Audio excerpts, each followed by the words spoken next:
Welcome everyone to South Kitsap High School and Joe Knowles Field here on the campus of South Kitsap High School for the 2010 homecoming game, which is also the final regular season home game for the South Kitsap Wolves. We're happy to be coming to you live this evening on SKTV, Wave Digital Cable, Channel 205, as the hometown South Kitsap Wolves take on the visiting Stadium Tigers from Tacoma. I'm Darren Bowden, and joining me in the booth tonight is a former South Kitsap standout athletics and academics, Mr. Brian Cox. And Brian, thank you for joining us here tonight in the booth. Hey, good to be here, Coach.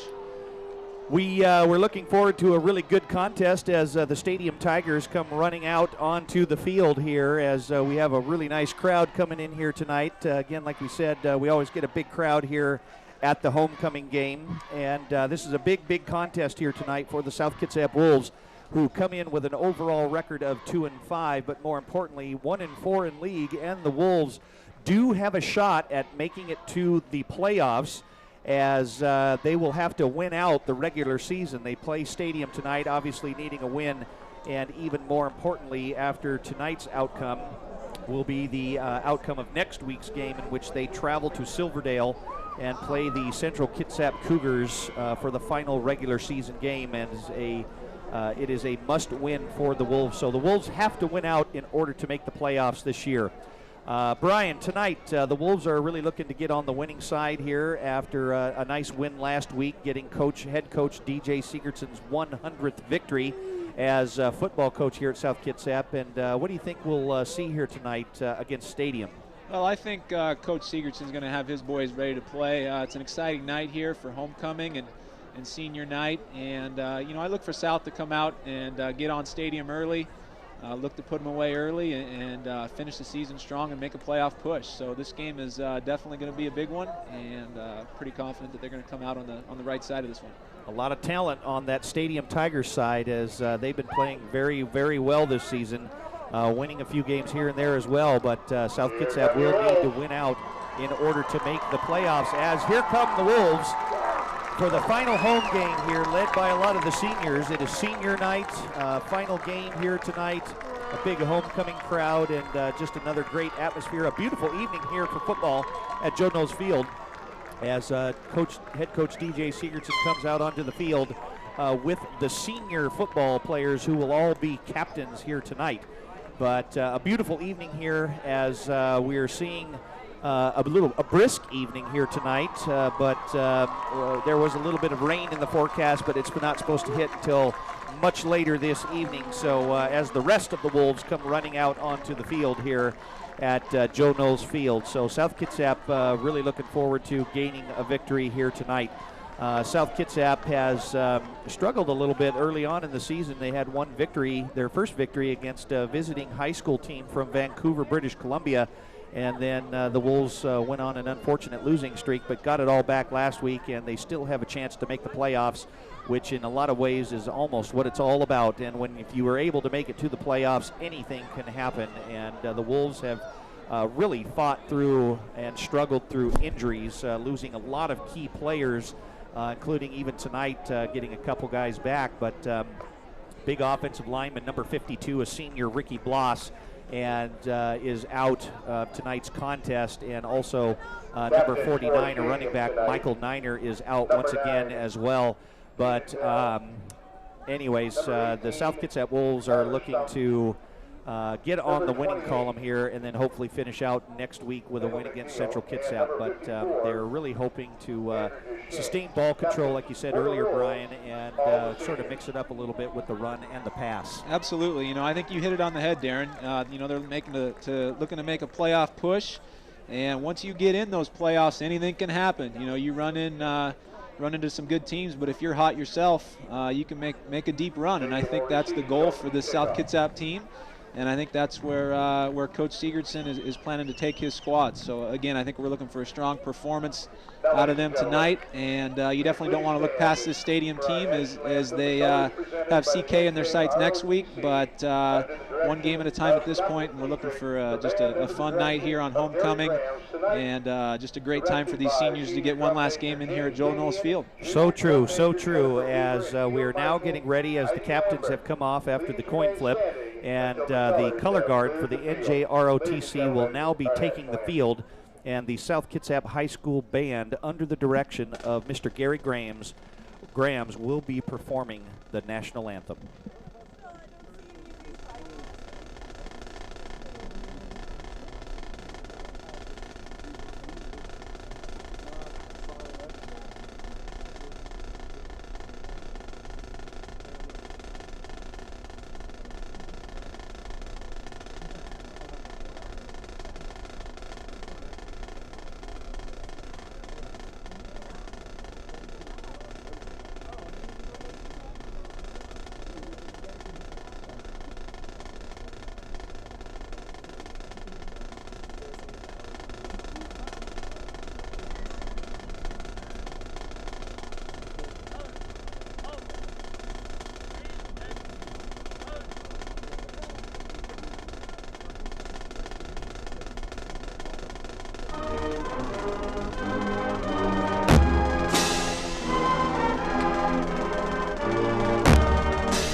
Let's play some football.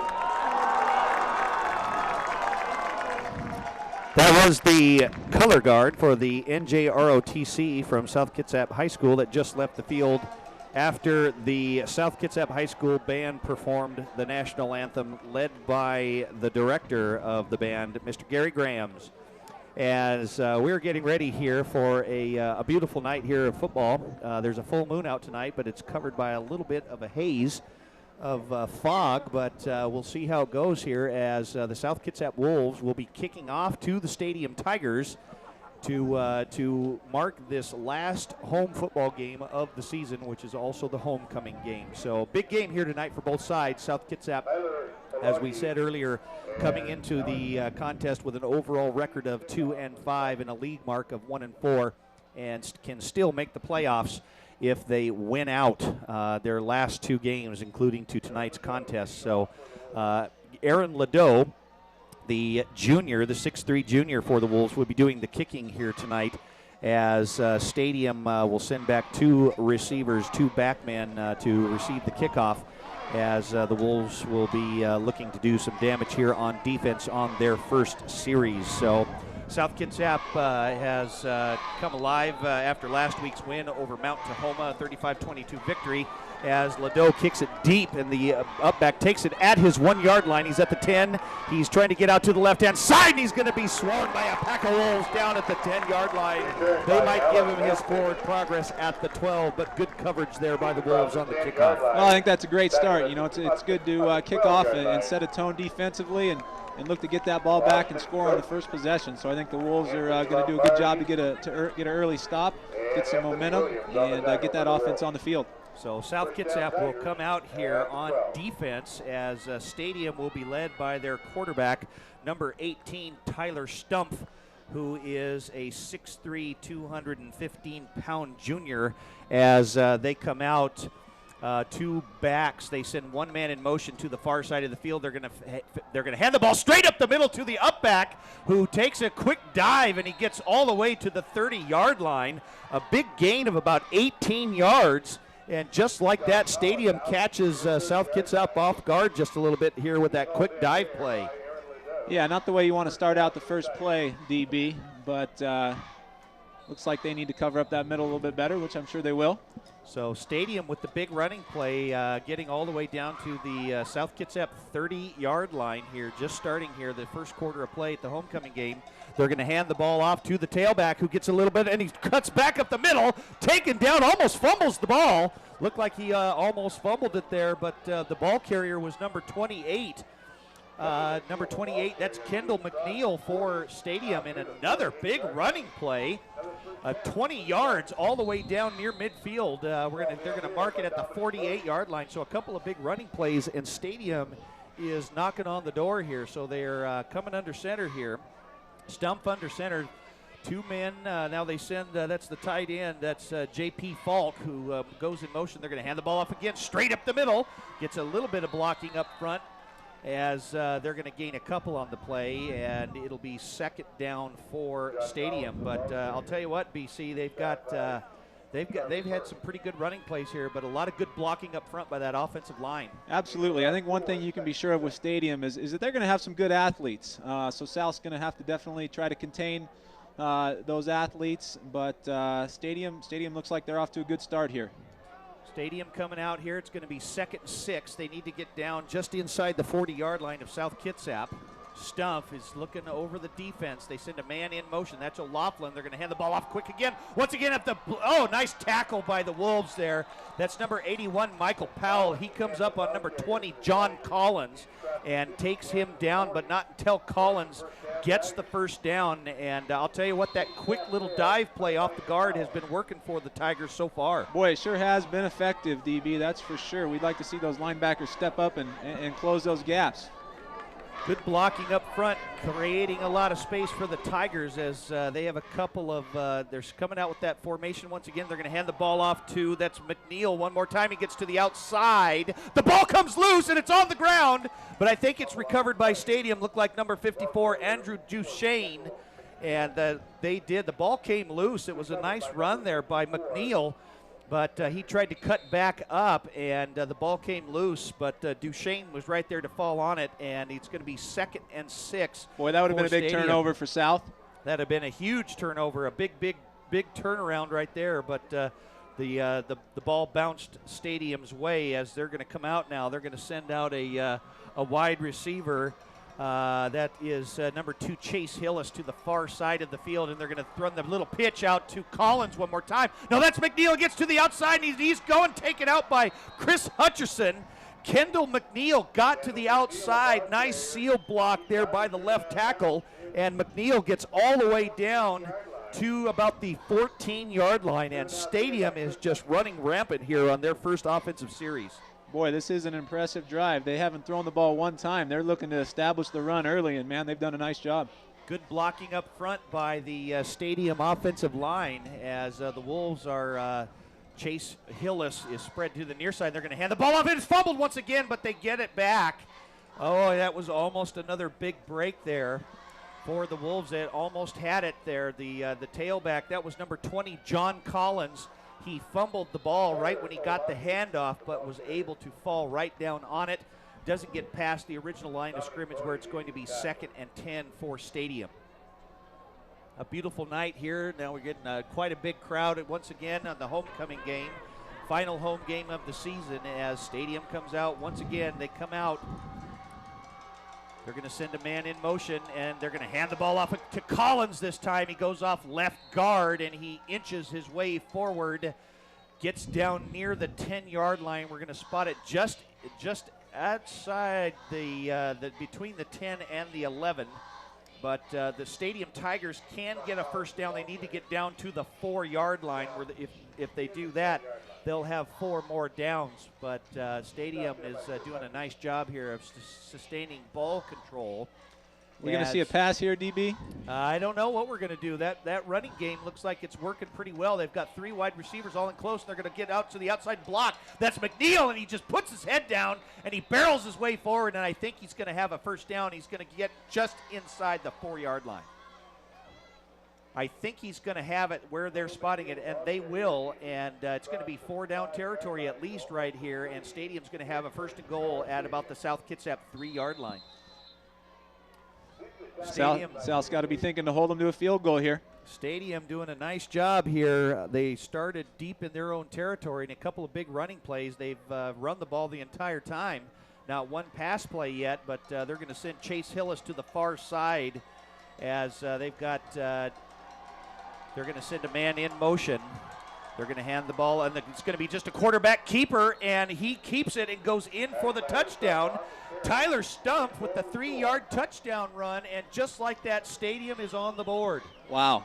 Boy, that was an impressive drive. Not one pass and a QB sneak up the middle for 4 yards. Great job by the offensive line. Not the drive that South wanted to start with, but a lot of time left in this game. And so far, Stadium showing some of that very good talent because not only having that speed and quickness, but having some great blocking up front, getting those holes open as Stadium is going to go for the extra point here with 7:30 remaining here in the first quarter of play. The kick is up, and it is good. And the kick is up by number 11. That's Ian Clark, the 5'11 junior. And just like that, Stadium leads South Kitsap 7-0 here at the homecoming game. And I'll tell you what, Brian, the Wolves are going to have to try and figure out something here on defense to stop that running game. You know, and I think they will. I think we got to remember the Stadium also has something to play for. You know, they're also 1-4 in the league, looking to maybe win a couple more to end the season and get themselves into the playoffs. So this is a big game for both teams.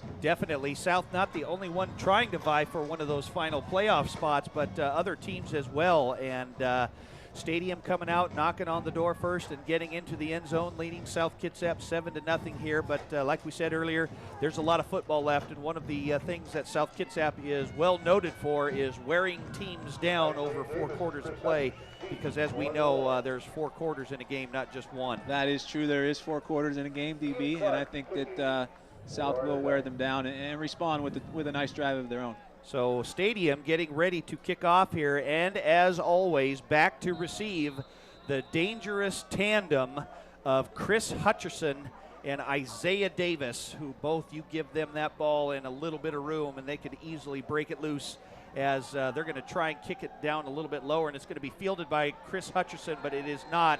It was a low-lying kick that goes into the end zone, and in high school football, when the ball crosses the plane of that end zone line, it is automatically a touchback, and high school players are not allowed to run the ball back out. So the Wolves are going to have their first offensive series here starting at their own 20-yard line, and a lot of seniors coming out here tonight as well, as starting at quarterback number 5, Tanner Romo for the Wolves, and in at tailback is Dominic Bodie. And they're going to hand the ball off to Bodie one more time. He goes straight up the middle. He hits it, and he spins around. There goes Bodie, and he tries to get to the outside. Nice tackle on defense there by Stadium, and just like that, South Kitsap runs up a big running play. Hey, both teams coming out looking to establish the run. I think we'll be able to. I think we can expect to see a lot out of that from South, get the run going, and then look for Tanner to get a few throws off himself. A lot of good blocking up front as well. Philip Holt III. We've got a few other seniors in there. Romo's going to look for a pass out the flat to Isaiah Davis. He gets a little bit of a block to the outside, spins around, but he's just tackled at the feet by the defender, and it's going to be a gain of about 1 yard. It'll be 2nd and 9, but the Wolves have some good blocking up front. Also with some young talent, we've got some Austin Knaus, Cody Tester. We've got Shamari Burton, Charlie Murray, a good offensive line up there, and a lot of people coming in and out of there as the Wolves are coming down here. Austin L. Cook in there at tight end as well. Traditional I formation, 2 wide receivers. Romo under center. They're going to hand the ball to Bodie one more time, and he just puts his head straight down, goes forward, and he's taken down near the 36-yard line where it'll be 3rd and short for the Wolves. South Kitsap looking to do some damage here on their first offensive series. Stadium had the ball first, and they marched all the way down the field, and they were able to score first, and that's how they scored on a 3-yard touchdown run by Tyler Stumpf. And the Wolves are facing a 3rd and 6 situation here, needing to get to about the 42-yard line. Isaiah Davis split nears, and they're gonna run that little counter, and there goes Dominic Bodie. He gets to the outside. He's at the 50. He's at the 40. He's at the 30. He's at the 20. One man to catch him, and he's gonna go all the way in. Touchdown, South Kitsap. Dominic Bodie with the big touchdown run. 76 yards for the touchdown, and just like that, the Wolves are on the board. What a way to respond right there. Caught him off guard with a little counter, and Bodie was able to bust it out to the outside and got a chance to show off his breakaway speed, DB. What a great run by Dominic Bodie. Actually, we're correct that. We got our statisticians up here working with us to get us the numbers here, and that was officially a 64-yard touchdown run by Dominic Bodie as the Wolves get lined up for the extra point. There's the snap. The kick is up. It's almost blocked, but it is good. And just like that, the Wolves are on the board with a 64-yard touchdown run by Dominic Bodie. And I'll tell you, that was great blocking right there on that counter trap. Great blocking. You know, it's nice to see the Wolves come out and respond the way they did. And you know, I think that's what we can expect. They're a fighting team, and it's, you know, I expect a lot more out of that. It's nice to see them come out early and get that run going. Bodie got great blocking, especially with a seal from the left tackle. And he cut to the outside, got a great seal right there by the line. And he was off to the races, and so far we've just almost seen nothing but a track meet here tonight. Hey, I'm in for that. That sounds like a lot of fun. I'd like to see South put up some more points, and you know, that's classic South Kitsap football, coming out, establishing the run, and now we need to see him come out and get a nice defensive stop so we can put up some more points. Stadium coming out with the first offensive series, getting onto the board first, scoring on a 3-yard touchdown run by Tyler Stumpf, and then the Wolves respond respectfully with a big 64-yard touchdown run by Dominic Bodie. And the Wolves will be kicking off here. And like we said, Brian, I think the Wolves will be able to make a few adjustments here on defense to try and stop that running game by Stadium. You know, I think they will. I think they will fill those gaps and make the necessary adjustments and force Stadium to throw the ball. Stadium's going to take their kickoff at the 10-yard line. They're going to try and cut up, get a little bit of blocking up front. Oh, and he's taken down. Nice job there on defense by the Wolves. It was the return was by number 44, Alan Hampton. And Stadium will have the ball at their own 32-yard line. But we'll have to see how the Wolves respond here after trying to maybe make a few adjustments from to stop that running game by Stadium. Boy, Stadium sure come close to losing that ball a couple times. I look for South to maybe, you know, pick up a big turnover and change the momentum of this game. And one thing that can, as we both know as coaches, that can be a big turnaround are turnovers. As Stadium comes out, now they got Chase Hillis is spread to the near side of the field. Stumpf is going to hand the ball straight up the middle to the up back, and a penalty flag comes flying in. And the ball was taken by Collins. He gained a few on the play, but a penalty flag came flying in, and that is usually in the area of holding. And we'll have to wait and see what the officials say, but it is. I see a signal down there, and it's going to be a hold against the offensive line. So that time the offensive line for Stadium got caught with a hold. Well, maybe that's the break that South Kitsap needed, coming out here and forcing Stadium to put the ball in the air a couple times. It's going to bring up a long first down and 20 for the Stadium Tigers. Stadium got a couple, 2 or 3 yards on the play, but they're going to scoot them back even further. So they had a nice return on the kickoff, but they're going to have the ball all the way back at about their 26, or call that the 21-yard line. So Stadium's going to come out. They're going to spread it out now just a little bit here. They're going to send 3 wide receivers to the near side of the field, and they're going to fake the handoff. Stump is going to keep it, stiff arms the man, and he's going to be chased out of bounds. Nice job by the defense right there. Aaron Ladeau came in and could have hit him pretty hard, but he backed off and saving a tackle from getting a penalty from a late hit and just run Stump out of bounds. And it's going to be 2nd and long for Stadium. So big couple plays here for South. Would like to see him stop on defense. Even when you think they're going to roll out and pass, the quarterback takes off and runs. So still no pass attempt for the Stadium Tigers. That was the first time we saw a Stadium sort of spread it out like that, get that, try and spread that defense, as a couple of late substitutions. And I think Stadium is going to call their first timeout, which they will. So Stadium burns their first timeout of the night. South Kitsap has all 3 of theirs remaining here. And in the first quarter, South Kitsap and Stadium are tied at 7. As a quick recap here, Stadium got on the board first with a 3-yard touchdown run by Tyler Stump. And then South Kitsap countered that with a 64-yard touchdown run by Dominic Bodie. And that is where we stand tied at 7. But again, like we said, big game here tonight for both teams, but especially for South Kitsap. South Kitsap is in the league standings. They stand with a 1-4 record, but they still have a chance to make the playoffs if they win out against Stadium tonight, and then a really big game next week against a big rival Central Kitsap. So a couple of big games here. And like you said earlier, Brian, they can't look past tonight. No, they can't. But boy, it would sure be nice to take out CK and earn yourself a playoff spot. But like you said, one game at a time. One game at a time, as the Wolves are going to come out here, and they've been putting Chase Hillis on the far side, trying to take out one of the corners, and they're going to fake the handoff. Stump, he's got a man down the middle, and he's got a man out in the flat. Nice defense by Aaron Ladeau. Aaron Ladeau, or excuse me, that was number 37 for the Wolves. That was Bryce Broom. As Bryce was right there, held his ground in the zone on the defense right there, stuck his hands up, and deflected the pass. The pass was incomplete, and it is going to be 3rd and 19 for Stadium. They have to get all the way back to about the 43-yard line. They're deep in their own territory, so we're going to call it at their own 23. Stadium coming out here. Now they're going to send 4 wide receivers. Stump is going to be in the shotgun. They've got one lone setback. That looks like McNeil. Stump is going to look for his man. He's got a man down on the right. He's going to throw it up there, and it's not even going to be close. Isaiah Davis was right there on the coverage, but that was well thrown over his head.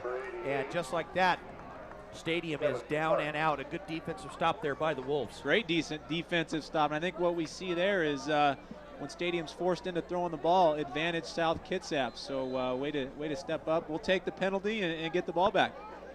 So South Kitsap will get the ball, and like we said, the dangerous duo of Isaiah Davis and Chris Hutchison. You got to love that speed back there. You bet. I tell you, they both each have run some kickoffs and some punts back here. Stadium is going to just kind of run off to the side, and they're going to kick it back. It looks like it's going to be taken by Isaiah Davis at about the 35-yard line. He's got a little bit of room. There goes a burst of speed, and then all of a sudden a penalty flag comes flying out. And that most likely will be in the area of an illegal block in the back. We'll have to wait and see. Yeah, you hate to see that, especially when it's not even in the vicinity of Isaiah Davis. But we'll wait and see what the flag is, and it is holding. And it is the penalty flag is near the 45-yard line, and it was an illegal block in the back. So we're going to scoot the Wolves back a little bit, but they will still have very good field position with 4:59 remaining here in the first quarter of play, and the Wolves will take over on their second offensive series. Stadium on their first series, they scored a touchdown, and they went about 4 and out on their second one.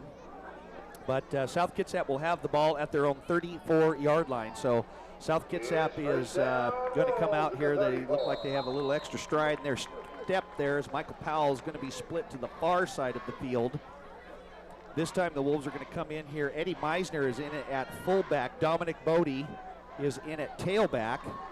Romo is going to oh, they almost missed the handoff right there. There goes Bodie.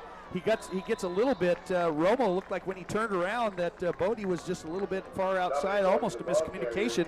But on the handoff, but Romo was still able to hand the ball off to Bodie, and he still got a big gain of 9 yards. It's going to be 2nd and 1 for the Wolves at their 43. I look for South to keep running the ball until Stadium stops it. This time Aaron Ladeau is in at wide receiver, split to the far side. Chaz Bauman is in, and Romo with the little 3-step drop, and he makes the catch. Nice job. Spins around, and he gets all the way down to the 40-yard line. Great pass by Romo. Hit Aaron Ladeau on the little slant. Romo with the little 3-step drop and hit him on the money. Shows you what I know, DB. Romo drops back and hits his receiver over the middle, and that must have been a pregame drawn-up plan for Coach DJ Sigurdsson, but nice throw there by Romo. He has a nice arm. Really nice pass by Romo right there as the Wolves are in business, as they're all the way down at the 40-yard line of Stadium. I formation, and they're going to hand the ball off to Chaz Bauman. He gets a nice block up front. They carry a couple of Tigers with them, drag them all the way down to about the 33-yard line, a gain of about 6 yards on the play. Now we're going to call it 7. It's going to be 2nd and 3. So the Wolves look like they're getting a little bit more momentum on offense here, pushing Stadium backwards. Absolutely. You know, both these teams average a little over 16 points a game. I look for South to score a lot more than that tonight. South Kitsap at the 33-yard line of Stadium. Aaron Ladeau is still in at wide receiver on the far side. Isaiah Davis on the near side. Romo is going to fake the handoff. He's going to roll out to his left. He's got the tight end wide open. Austin L. Cook makes the catch, stays on his feet. He's at the 10, at the 5, and he's taken down at about the 3-yard line. Nice job by Cook making the catch. Got hit below the waist, stayed on his feet, and almost got into the end zone. It'll be 1st and goal for the Wolves at the 3. What a play. That looked like a new little wrinkle that Coach Sigurdsson maybe threw into the playbook for this week, but great execution there by Romo, and what a catch running down the sideline by Cook. South Kitsap will have a 1st and goal at the Stadium 3-yard line. Chaz Bauman in at tailback. Romo's going to hand the ball off to Bauman, and he's going to get in for the touchdown. Touchdown, South Kitsap. Chaz Bauman with the 3-yard touchdown run. And just like that, the Wolves are on the board for the 2nd time tonight. Chaz Bauman coming off some injury and illness himself. Great blocking up front by that offensive line of South Kitsap. And Bauman gets into the end zone from 3 yards out.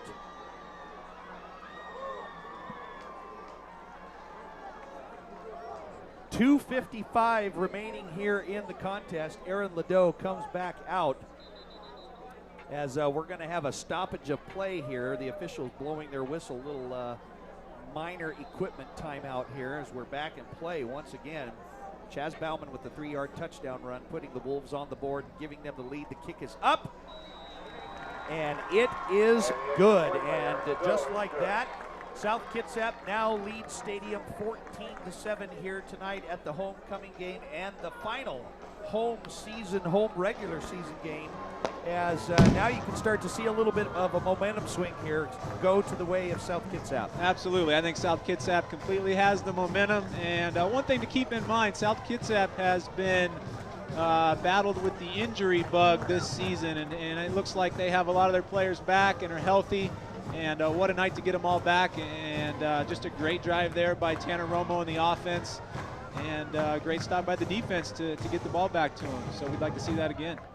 So South Kitsap getting on the board once again. The first big touchdown was a 64-yard touchdown run by Dominic Bodie, and then a couple of big runs by Bodie and a couple of big pass plays, Tanner Romo to Aaron Ladeau and to Austin L. Cook, getting all the way down to the Stadium 3-yard line, and then Chaz Bauman punches in from 3 yards out, and that gives South Kitsap a 14-7 lead here at the homecoming game at Joe Knowles Field on the campus of South Kitsap High School. We would like to welcome everybody who's watching us here live on channel 205 as Ladeau kicks the ball way down the field. The ball's taken at about the 3-yard line.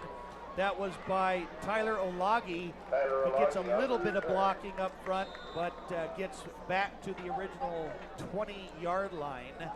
as Stadium will come out here, and we'll see how Stadium does on their next offensive series. Nice boot by Aaron Ladeau. He's got a nice foot. He's been coming on of late, and like we said, though, tonight especially is a big night because not just because of homecoming, but because there are playoff implications, and so the guys are really starting to pour it on as Stadium comes out. Tyler Stump still in at quarterback, getting his players set under center, and they're going to hand the ball off to the tailback. That's McNeil, who gets taken down near the 30-yard line.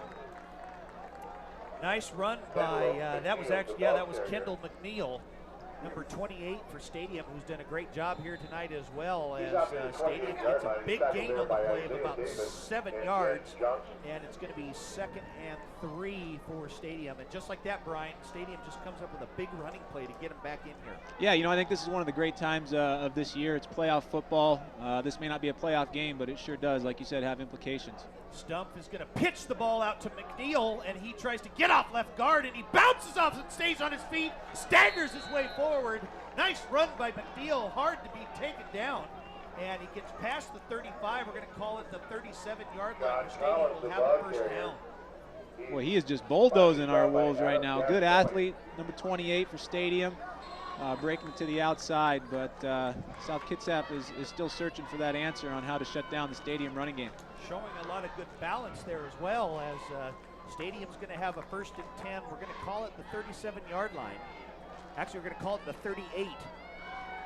Stadium at their own 38-yard line. This time they have a couple of wide receivers. They're going to send another man in motion to the near side. They're going to hand the ball right up to Collins, and he gets a good block up front. But he's met right there by number 37. That's Bryce Broom. One more time, the sophomore. But it looked like there was a fumble on the play. I think that they will have it. Boy, that's the 3rd time that Stadium has lost the ball and then recovered it, but they're not going to be able to get all of those if they continue to do that tonight. Isaiah Davis was staring straight into the eyes of the end zone. If he picked that up and that play continued, but it looked like the Stadium Tiger barely got that knee down before the ball came out. Stadium, the ball's just bouncing their way so far here in this contest, but it gives them a first down. They're going to have the ball at about the 47-yard line of South Kitsap, just past midfield.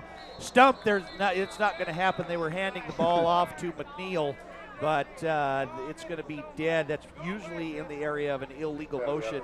5 yards are going to probably move them back. They like those penalties. I think that puts them in a position where they may have to think about going to a pass here.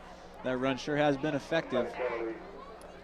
So Stadium is going to be penalized for an illegal procedure as we're going to move the ball back 5 yards, back to the 48-yard line. What a beautiful night tonight here, Darren. A beautiful night here tonight at South Kitsap. No wind at all. The flag is practically dead over by the scoreboard. A little brisk out tonight, but good football weather. Stadium's going to have a 2nd and 15. Stump is under center. The crowd really getting into it now. And they're going to fake. They're going to hand the ball straight up the middle, but not getting anywhere this time. Nice job by the defense by the Wolves right there to stop that quick hitter. And earlier, Brian, that was working really well, but the Wolves have made a few adjustments on defense to stop that quick dive. Yeah, Stadium, they've been running the ball outside and on the inside. So, you know, I think they are a little bit unpredictable right now, so it's nice to see South step up and make a play there and put Stadium again in what you think would be a passing situation, but we'll see. Collins was the ball carrier on that one, and he got right back to this line of scrimmage for no gain, where it'll be 2nd and 15. 2 wide receivers for the Tigers this time. Really trying to get him. They're going to go with the pitch, and they're going to try and seal the outside, but they're not going to get it this time. Taken down, McNeil. Nice defense there by Isaiah Davis, who really closed hard on the ball. Oh, you just see the speed of number 3, Isaiah Davis. What an amazing athlete. I wouldn't want to try to outrun that guy. Just a great athlete, and what a play there to force a long 3rd down. And that's one thing that the Wolves have missed a little bit this season. Isaiah Davis was out for a few games because of a high ankle sprain, but he is back, and that is the end of the first quarter of play as South Kitsap leads the Stadium Tigers here at the homecoming game 14-7. Quick recap, we had Stadium came out real fast and scored first on their first offensive series, but the Wolves came back with a big 64-yard touchdown run by Dominic Bodie, and Then Chaz Bauman got in after a nice sustained offensive drive from 3 yards out with a couple of really nice pass plays too by Tanner Romo, using his wide receiver Aaron Ladeau and his tight end Austin L. Cook, Cookie they call him. And then Bauman got in from 3 yards out and the Wolves got back on the board. But this time the Stadium Tigers are on offense as we're going to switch sides here. And they are going to have a 3rd and 19 from their own 44-yard line. And the Wolves are going to kind of spread it out here on defense. Stumpf is in the shotgun and the whistles go a-flying, and that usually means that there was an illegal procedure on the offense once again. Although Stadium is pointing towards the defense, and it looks like it's going to be offsides against South Kitsap. It's not what I saw, DB, but the offensive lineman must have been teased into moving himself. Looked like, I thought from up here, it looked like one of the offensive linemen just twitched a little lightly, but they called it offside on the defense. So it's going to be 3rd and 14. They're throwing the screen pass to McNeil. He catches it. He breaks one tackle, but he's not going to get very far. He does get into Wolf territory, but he'll be down at the 47-yard line. But a nice job by South Kitsap. Stadium tried to run that little screen pass right there, but they stayed home and they were able to flush them out. Well, I think what we're seeing tonight is this going to be a game of discipline. You know, South Kitsap, I believe, has 1 penalty, if any, and Stadium has penalized themselves out of 2 drives thus far. So this will be 4th down for Stadium. They're in a very short punt formation. Stumpf is going to run out to his right, and he's just going to kick it down there, and it's going to be fair caught by Isaiah Davis. He just lets it bounce, though, when in his direction, and it actually hit a Stadium Tiger.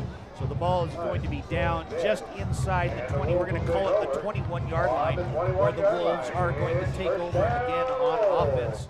So South Kitsap has scored on every offensive series, Brian, and we'll see how they do on this time.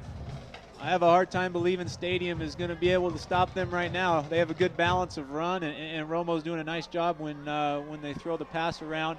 But South Kitsap looks awfully tough to stop right now. Michael Powell comes out. He's quick to set up at wide receiver, split to the near side. Isaiah Davis split to the far. No, that's Chris Hutcherson split to the far side. Dominic Bodie having a great game at tailback tonight. They're going to send the full. That's Isaiah Davis, and they're going to look for the seal, or that's Jens Johnson, and the ball is fumbled, and it's going to be recovered by Stadium. And just like that, a turnover by the Wolves, and Stadium cuts another break. Boy, that ball is really rolling the way of Stadium tonight, isn't it? They had 3 fumbles of their own that went right to them, and the first time South fumbles the ball, Stadium recovers. Man, and what a spot to do that. It gives Stadium excellent field position, and we'll see if they can capitalize. Stadium will have the ball at the South Kitsap 21-yard line. So the turnover by Dominic Bodie with the fumble. And Stadium is knocking on the door here. They cut a huge break from the turnover on the fumble. Stumpf under center. Stadium trying to capitalize here, and they're going to hand the ball straight up the middle to Collin. No, they hand off to McNeil on the reverse to the other side. It faked us up, even up here. Hey, that was a tricky little play. We're a little bit farther away, but again, Stadium's doing a nice job of mixing it up. And you can see when they're not penalized, they're going to go straight to that run, whether it's up the gut or out the outside. Stadium with the big gain of 7 yards. It's going to be 2nd and 3 for Stadium. It's going to be just inside the 15-yard line. Stadium with 2 backs in the backfield. They're going to send that.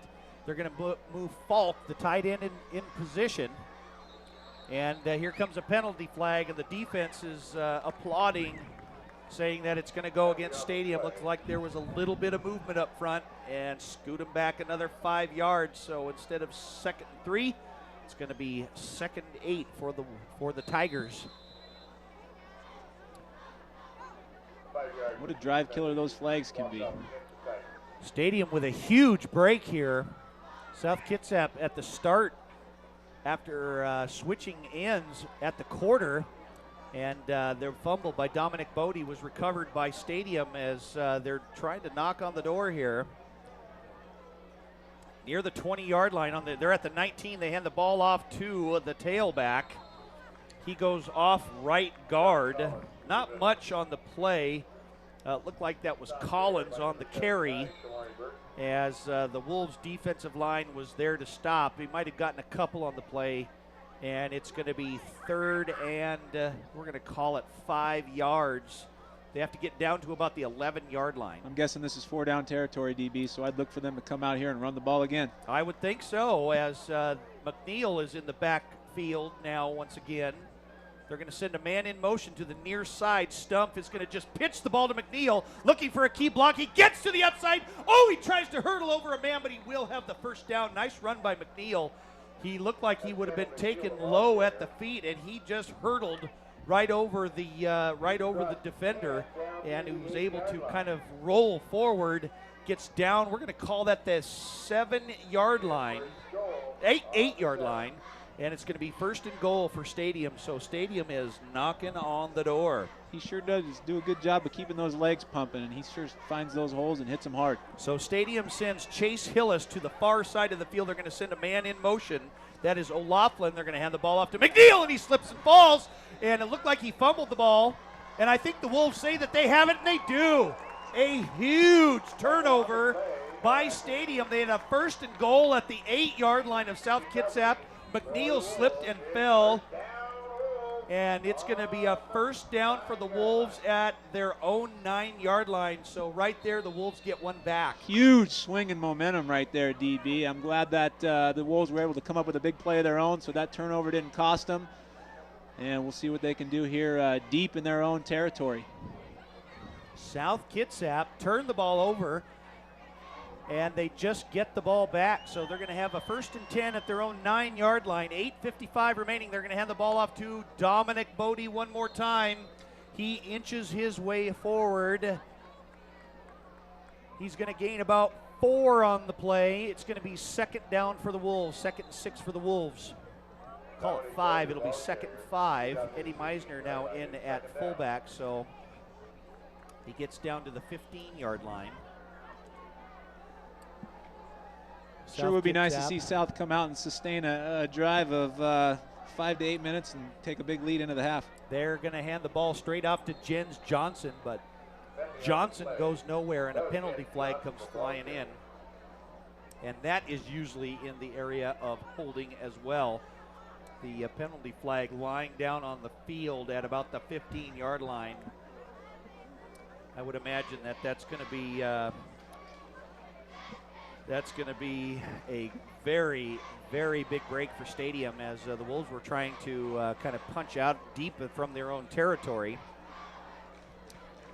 The officials are still confirming here that's usually about half the distance. But a couple of turnovers here by both teams, and the Wolves have come out with it here. 8:19 remaining, still leading Stadium 14-7. Scoot that ball back about half the distance. The ball's going to be at their own 8-yard line, where it'll be 2nd and 12 for the Wolves. South Kitsap would love nothing more than to get out of deep of their own territory here. And now they have Chris Hutchison and Isaiah Davis at wide receiver. Romo is going to hand the ball off the counter to Bodie. He gets a little bit of block. He gets to the outside. He stutter steps. Oh, it looked like he could have stayed on his feet a little bit more. Stumbled his way forward, but a nice run by Dominic Bodie. And he needed 12, and he got about 20. Huge play there deep in your own territory. Give yourself a little room to work, and now we can open up the playbook and have a little bit more flexibility with what we're doing here. He gets down to the 23-yard line, where the Wolves will have a 1st and 10. And, Brian, like we said, that's always much easier when you have a little bit of breathing room like that. Boy, it sure is. They were stacked up deep in their own territory, and Bodie did a nice job of giving them some room. Romo under center. I formation. This time it's Eddie Meisner, and he's going for the man out in the flat. Nice catch by the receiver. That's number 8 for the Wolves. That's Austin J. Cook, the senior for the Wolves at tight end. Nice throw by Meisner as he gets the ball out into the flat, and that's going to be a big pickup, and it's going to be a 1st down for South Kitsap. Spot the ball at their own 33, well, we're going to call it the 34-yard line. Oh, there you see they have some room to work, and they dial up a nice play out into the flat, and just seeing a nice balance of plays here by South Kitsap. Aaron Ladeau in at wide receiver, split to the far side. Meisner under center, And he's going to hand the ball off to big Adrian Cardinal, puts his head down, and the big fridge starts moving forward. And he almost gets the first down. We saw a lot of that actually a couple of weeks ago against Bellarmine, as Adrian Cardinal came off of an injury himself. And we've seen him play a little bit of tailback, and he is one big load to take he down. is a big load. I think it took 4 Tigers to bring him down. But just to touch on that injury bug, I think just being healthy is half the battle, and we're seeing what South can do when they have their full force. Bodie in at tailback, but Adrian Cardinal playing some fullback, who has good size and speed for the big man. And this time they're going to fake the handoff. They're going to roll out. Nice pass by Meisner, and he hits the man. Adrian Cardinal puts his head down, and he gets out past midfield, down to about the 36-yard line. He's a beast. He is a big beast to take down, and I'll tell you, Cardinal had a little extra stride in his step on that, and he's just bouncing around down there on the field. Boy, I think if he scored there, he was going to go into the Heisman pose, the way he was bouncing down that sideline. Really nice job by... And Stadium is going to take their second time out here tonight. Adrian Cardinal is just playing all areas, and he's been in at fullback and had a couple of nice carries, and this time he made the nice catch out in the flat. Great pass by Eddie Meisner, and he gets the big first down, and the Wolves are in Tiger territory. They're going to mark the ball at the 36-yard line. But we're seeing a really nice drive here sustained by the Wolves on offense. Great drive. I think they're going to try to work this down and just kill some clock before the half. It'd be great to get a touchdown.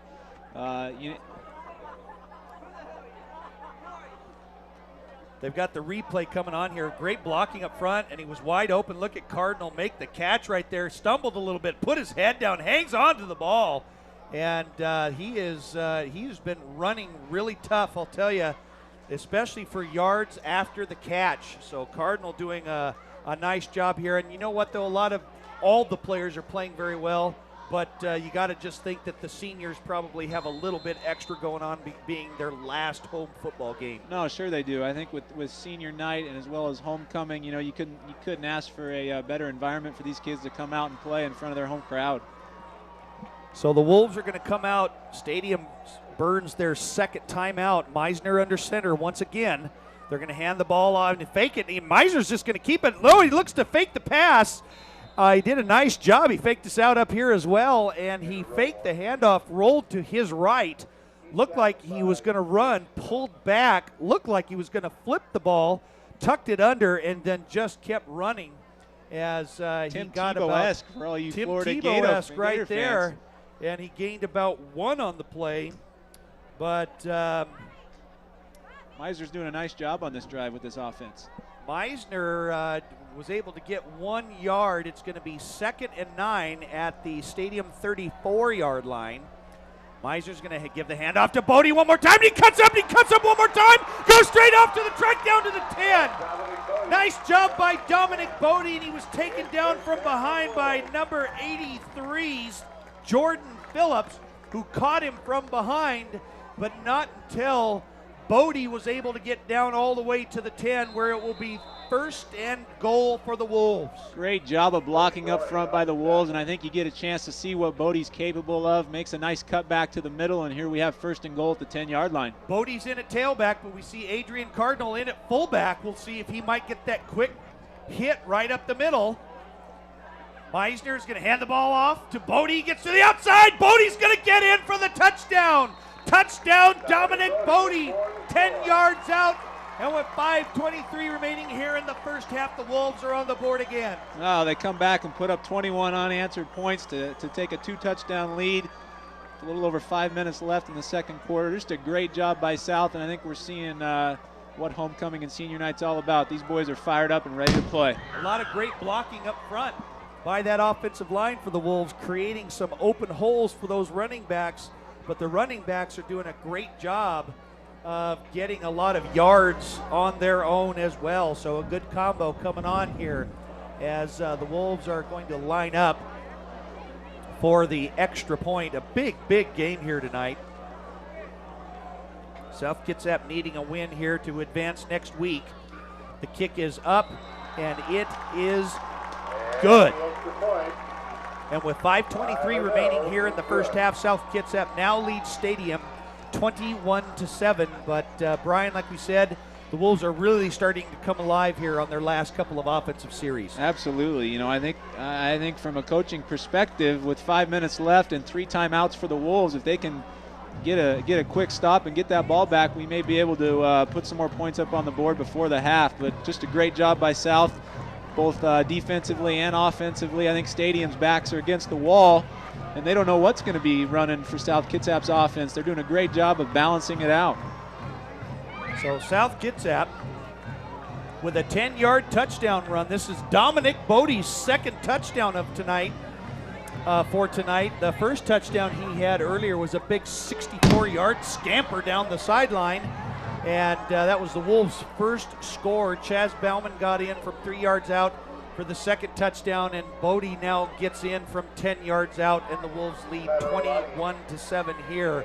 As Stadium's going to have to get something going now on offense. Their first offensive series looked great, but they seem to have faltered just a little bit the last couple of times. Well, they're doing a nice job of moving the ball, but it's those penalties that are really coming back to bite them. So we'll see what happens on this next drive, but they need to try to kick those penalties. Aaron Ladeau with the deep kick. This one's not going to get very, and it's going to stop just short of the goal line. Stadium forced to pick up the ball. Oh, nice shoestring tackle there on defense by the Wolves. That's number 29, Ryan Kaler, the senior for the Wolves, who gets out there and makes a great shoestring tackle. Oh, perfect scenario. You got the Tigers backed up in their own end zone. Come out and get a big stop and look to put up some more points. South Kitsap with a big stop there, as Stadium is going to have the ball deep in their own territory at their own 9-yard line. They have to be careful and try and give themselves a little bit of room, because the Wolves could get the ball back, as there's a late man coming onto the field here. I don't know if there will be a penalty or not. There will be. And the man goes straight up the middle. He's at the 40. He's at the 50. He's being chased down, taken down. It looks like Collins. And that was Collins on the quick run. There is a penalty flag down, but I believe it is going to be against South Kitsap for a late substitution. Yeah, and there you see another play right up the gut. Just a big play by Stadium. And again, they've been able to do that fairly consistently throughout the first half. But a big play there for the Tigers, looking to strike back and get themselves right back in this ballgame. A 50-yard run by John Collins all the way down to the South Kitsap 41-yard line. And there was a late substitution by the Wolves on defense. And the Stadium Tigers will refuse the penalty. And just like that, Stadium is back in this. You can't count out Stadium. Like you said, Brian, they've been doing a great job. But some of those penalties have been hurting them, except for that one worked in their favor, as Stadium gets all the way down to the South Kitsap 41-yard line. A big 50-yard run by John Collins. Stumpf under center. He's going to hand the ball off to McNeil, and he tries to bounce to the outside, and he gets nowhere. Nice tackle on defense. That's number 25, Adam Gascoigne, who makes a great tackle in the backfield. It's going to be a loss of about 3 on the play. It'll be 2nd and 13 for Stadium. Oh, huge play there. You know, Stadium's been getting into a nice rhythm with their run game. Again, they are somewhat one-dimensional, so I think South needs to look to put a little bit of pressure up in the box. We're going to call it a loss of 4 all the way back to the 45-yard line. Stadium, 4:24 remaining here in the first half. They're going to hand the ball straight up to Collin. No, they give the ball to McNeil to the outside. He gets a little bit of that back. Place the ball at the 39, where it's going to be 2nd down. It's going to be 3rd down here, and long for Stadium. Stadium could do some damage here, but they're going to have to try and stay away from the penalty bug. We're going to call it 3rd and 8. I think, again, we're looking at 4-down territory for the Tigers, down 2 touchdowns. They need to put up some points and get themselves back into this. Stadium needs to get down to the 31-yard line of South Kitsap. They send out 2 wide receivers split to the near side. They're going to send a man in motion. They're going to have the ball straight up to Collins, but he's taken down. Austin L. Cook right there for the stop from behind. They get a couple back on the play. It's going to be 4th down and 5, and I think you're right, Brian. I think that they're just going to have to go for it here. Absolutely. This is a game that both teams need, and Stadium's in the same position we are, looking to get themselves into the playoffs. looks like they're going to take a timeout to think about it, but I would expect them to come out here and go for it here on 4th down. That's going to be Stadium's 3rd and final timeout here in the half of the first half, as they trail 21-7 to South Kitsap here at Joe Knowles Field on the campus of South Kitsap High School, the homecoming game here for the Wolves, and also the final home regular season game for the seniors here at South Kitsap as well. We have a nice crowd here tonight. A lot of people here in attendance, a lot of parents, a lot of students, a lot of former students also joining us here tonight for the homecoming festivities, which we will have for you at halftime. The South Kitsap High School band will be performing, and we will also be having the introduction of the 2010 homecoming court, also presenting the King and the Queen, as both teams now are coming out from the timeout. Stadium has no more timeouts in this half, so they're going to have to try and stop the clock as best as they can. Wow, I am surprised. It looks like they're in punt formation. They are in punt formation. I'm a little surprised as well. So Stadium is going to kick the ball away here. We might have to look out for a fake. It's a low snap. They're going to run out, and no, they're going to run the fake. Oh, it's almost intercepted, and it was caught by, oh, what a catch by Stump.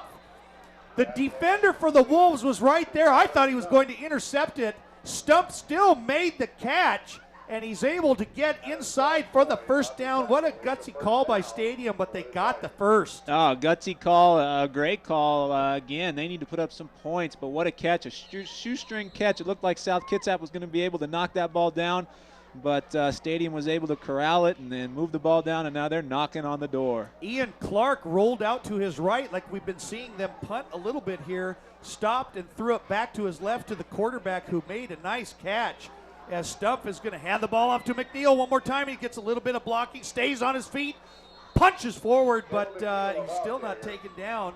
He's able to maybe get a couple on the play where it's going to be 2nd down, as there's 2:40 remaining here in the first half. Stadium needs to be able to have some good clock management here. They have no timeouts remaining, as they would like nothing better than to get into the end zone before that first half is over. They're going to send Chase Hillis to the far side. Stump under center. He's got Collins and McNeil in the backfield. And they're going to hand the ball off to Collins, and he goes off left guard. Doesn't get very much right there. Maybe a gain of a couple on the play, where it's going to be 3rd down for Stadium. And this time, Brian, I'm not sure what they will do on 4th down. I can't imagine they would punt the ball away, but it'd be interesting to see if they go for it or at least go for a field goal. Well, I think without any timeouts, they may be forced to put this ball in the air.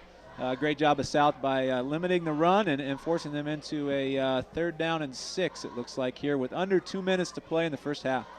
South Kitsap on defense, trying to stop the Stadium Tigers from getting into the end zone or getting any kind of points. Stump, a little confusion there. He comes under center now, and it's going to be a delay of game, I believe. Stump was trying to get some play calling going on here on the offensive line, but they took a little too much time, and so it's going to be a penalty. And again, Brian, another penalty against Stadium. Wow, it's for sure tough to put points on the board when you're backing up close to the end zone there. So it's going to bring up a 3rd and long now rather than a 3rd and manageable. Stadium will have the ball at the South Kitsap 27-yard line. They need to get down to the 16-yard line. 3rd and 11 for Stadium. They're going to fake, and they're going to roll. Stump is going to pass the ball, and he's got a man down deep, and they're going to go up and intercepted. The pass is intercepted by Isaiah Davis in the end zone. Looked like there was a lot of contact, but Davis went up and made the interception for the touchback, and the Wolves, with 1:03 left here, are going to have the ball at their own 20-yard line. Oh, what a play by Isaiah Davis, going up and snagging that ball. I would love to get an instant replay on that. Again, you just see the athleticism of number 3 going and making a big play here late in the second half to prevent the Tigers from scoring. So South Kitsap, nice defensive stop there. Stadium really was trying to get into that end zone. Kind of took a little bit of the wind out of their sail here before half. And the Wolves have all 3 timeouts remaining. 1:03 left here. Romo's going to roll out to his right. He's got a man out in the flat, and he's got Michael Powell makes the catch at the 35-yard line. and he gets out of bounds to stop the clock. Nice job. I like that play call. Looking to put up points with under a minute to go. They need to drive about 80 yards, but they come out and sling it on first down and 10. Nice play. A big pickup of 15 yards. Romo with the pass to Powell. Romo back in at quarterback here for the Wolves as they're going to send out a couple of wide receivers. They're going to send Ladeau and Hutchison to the far side. Michael Powell's here on the near side. Romo's going to roll out to his left. He's got a man down and he looks for him and a little bit high, but he makes the catch by Chris Hutchison at the 45-yard line. Dances his way around near midfield. It's going to be down at the 48. The clock will stop temporarily until the chains get moved down, but the Wolves are get back to the offensive line quickly. But they are going to call a timeout, so South Kitsap will have a 1st and 10 from their own 48-yard line as they will burn their very first timeout here, but good clock management by the Wolves. Yeah, very good clock management. They still have 2 timeouts with a little under 50 seconds to go at midfield, and what a throw there by Romo. Gets a chance to show off the arm here late in the second half, and I like the aggressiveness of South Kitsap. They are not settling for a 2-touchdown lead going into the half. South Kitsap with their first time out here in the half. South Kitsap is leading 21-7 with 48 seconds left here in the first half of play. They would love nothing more than to get into the end zone, run up a few more points, and Stadium feeling just the opposite, trying to stop them as they now come out of the timeout. Tanner Romo in at quarterback. They've got 3 wide receivers.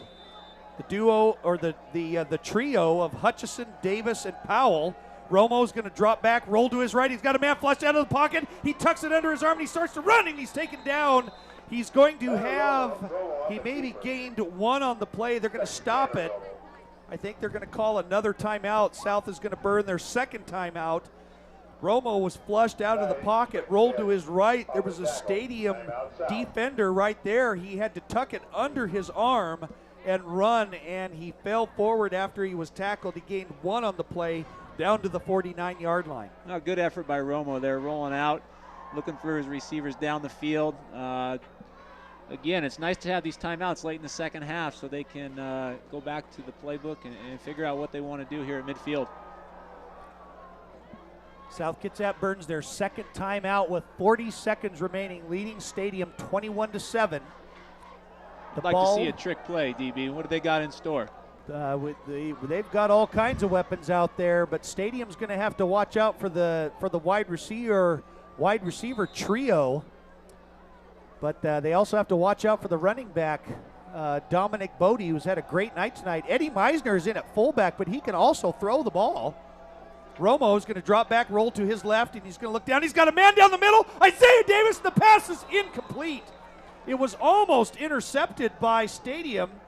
Number 10, Will Crumbly, was on the coverage, and it looked like it hit him in the hands, but the pass was incomplete.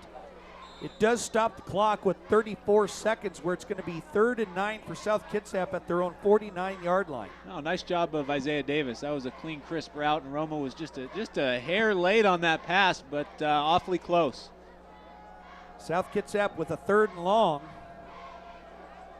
Romo under center. He's going to roll to his left again, and he's got a man out in the flat. The ball is overthrown this time, way over the head of Aaron Ladeau. The pass is incomplete, where it will be 4th down with 29 seconds to go here. And decision time for the Wolves. It looks like they will punt the ball away. They're going to send the punting unit out. I'm good with those play calls, though. I like to see them come out and be aggressive and throw the ball and try to get the ball down the field late in the second half. I think that's the right move there by Tanner Romo and his offense. And they may not have gotten any points on the board here, but the key to that was prior to that series, Stadium had the ball driving all the way down to the South Kitsap 8-yard line where they fumbled, and South recovered, stopping them from getting into the end zone. Aaron Ladeau back to do the kicking. Good snap, and it was almost blocked. Nice job by Ladeau. It's going to be taken at the 11-yard line by Stadium. Taken down quickly. That's number 24, Tyler Olagi, as a nice job by Ladeau to get the kick away. there was a flying tiger comes in from the side and almost blocked the punt. And Ladeau was able to get it away. And with 19 seconds left, I can't imagine that stadium is going to try anything crazy here. Well, you got to look out for those flying tigers coming off the end there, almost getting to Ladeau. But good job by Aaron to get that punt off. It's just a regular circus out there right now with the way it's going. As Stadium is just going to take a knee.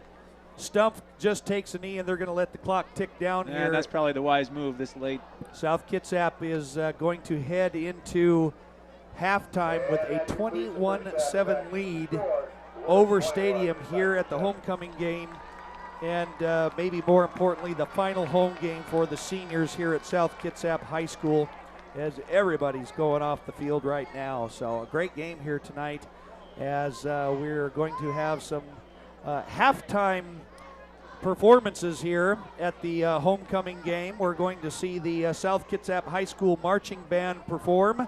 The cheerleaders for South Kitsap always performing here tonight, but we're also going to see the homecoming court be presented here tonight with their parents, and a lot of introductions and a lot of information as the band members are going to get set up here tonight.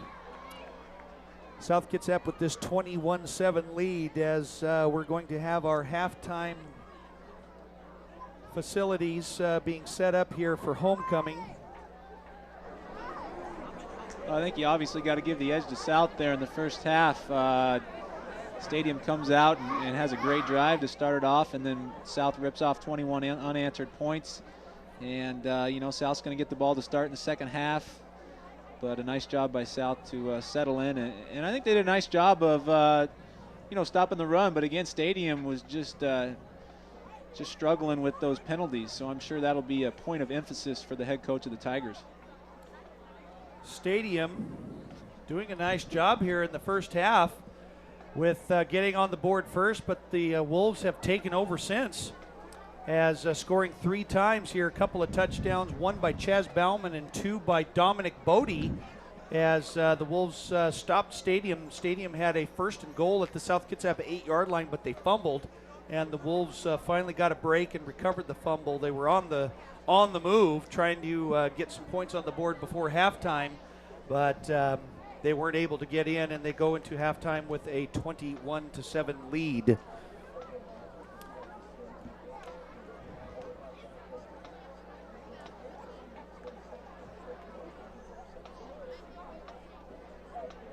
So what we're going to do is we're going to throw it down to the field here for the halftime performance here at the homecoming game at South Kitsap High School, and we'd like to present to everybody the South Kitsap High School marching band under the direction of Mr. Gary Grahams.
Ladies and gentlemen, presenting for your homecoming halftime entertainment, the South Kitsap Marching Band under the direction of Gary Graham. Tonight the band is under the direction of Senior Drum Major James Damian, Junior Drum Major Jennifer Weaver, and Field Marshal Heidi Lambert. Tonight, they will be performing 3 song selections from their show, Piano Man, the music of Billy Joel. This includes the hit song, We Didn't Start the Fire in the Piano Man medley, My Life, and Only the Good Die Young medley with a solo by senior trumpeter Vanessa Singh. and Just the Way You Are by senior soloist, trumpeter Vanessa Singh. We'd like to welcome ninth graders from Cedar Heights, John Sedgwick and Marcus Whitman Junior High, who are marching with the band this year. The drum majors and band director would like to thank the senior band members, section leaders, parents of the South Kitsap School District for their support this year. Ladies and gentlemen, Billy Joel, the piano man, at halftime.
Thank you for what an outstanding performance by the SK Marching Band.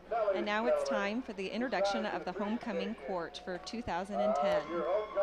I am Susie Nass. And I'm Kelly Ogan. And we will announce our court members. The theme of the dance is Rome-coming. And we'd like to thank ASB and Nancy Fairweather's hard work to organize the week and this evening's events. Yes, it's been quite a week, hasn't it? We've had Spirit Week all week starting on Monday. Do you remember what the theme was on Monday? Yes, it was Touch of Gold. Touch of Gold. Students and staff were supposed to wear gold like they do in Rome, apparently. What was Tuesday? I don't remember. The Dig Tuesday. Pink in support of breast cancer. That's right. That's and right. And the volleyball. We had the big volleyball game Tuesday night in honor of fighting for a cure for breast cancer. Here's our first couple. Oh, all right. This is our sophomore court member, Emily Boss. Her parents are Charles and Sarah Boss, and she's active with the South Kitsap dance team. One interesting fact about Emily, I don't know if you knew this, Susie, but Emily would really like to meet Miss Britney Spears. Oh, well, wonderful. Well, in the cart with her is Ilya Sventkov, the sophomore prince. His parents are Roman and Tanga Svetkov. He plays football and track. And Ilya would like to become a paramedic or a doctor. Wow, that's fantastic. Yeah, what wonderful sophomores. Yes. The first year we've had sophomores and juniors on the court. So that's a new tradition we're starting. Oh, here comes our second couple. We juniors. have two juniors, correct. Allison Dodge is our princess. Her parents are Cynthia and Lee Dodge. She's active here at the high school on the fast pitch team and stats. One fact about Allison is she'd like to be a cast member on Jersey Shore for just one day. Okay, and with her is Austin Fritz. His parents are Terry and Loretta Fritz. He runs cross country and track, and he is active in the Peninsula Youth Orchestra. Again, fabulous junior representation. Right. And here come our seniors. The first senior on the court for our princesses is Megan Rancier. Her parents are Rick and Bonnie Rancier, and Megan plays volleyball and softball here at the high school. And one fact about Megan is if she could go anywhere, she would go to Australia and snorkel in the coral reef. And Megan would like to meet Kurt Warner. Oh, very fun. And with her is Doug Yamamoto. His parents are Terry and Ayoko Yamamoto. He plays football and baseball.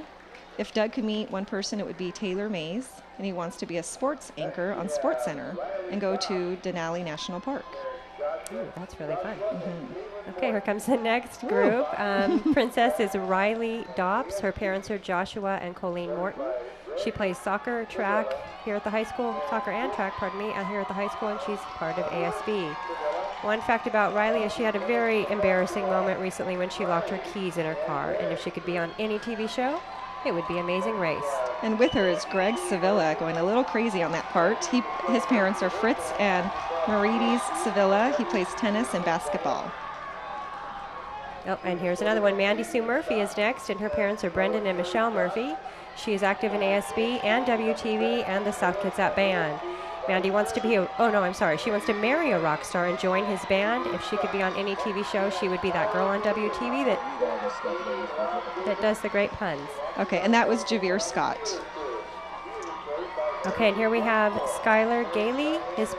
Her parents are Jamie and Rob Gailey. She's active in acting ensemble and theater. And that was Harrison Densmore. And Princess Tara Blom is up next. Her mother is Lana Blom. She's in choir and part of ASB. And with her is Connor Hartman. His parents are Matt and Karina Hartman, and he is involved in ASB and wrestling. Ooh, these guys are going fast. Okay, here we go. Next, we will be seeing Meredith Carlson. Her parents are Karen and John Carlson. And with her is Austin Cook. Parents are Jean and Lisa Cook. So ladies, there's not a wait for this, so why don't you just read about it,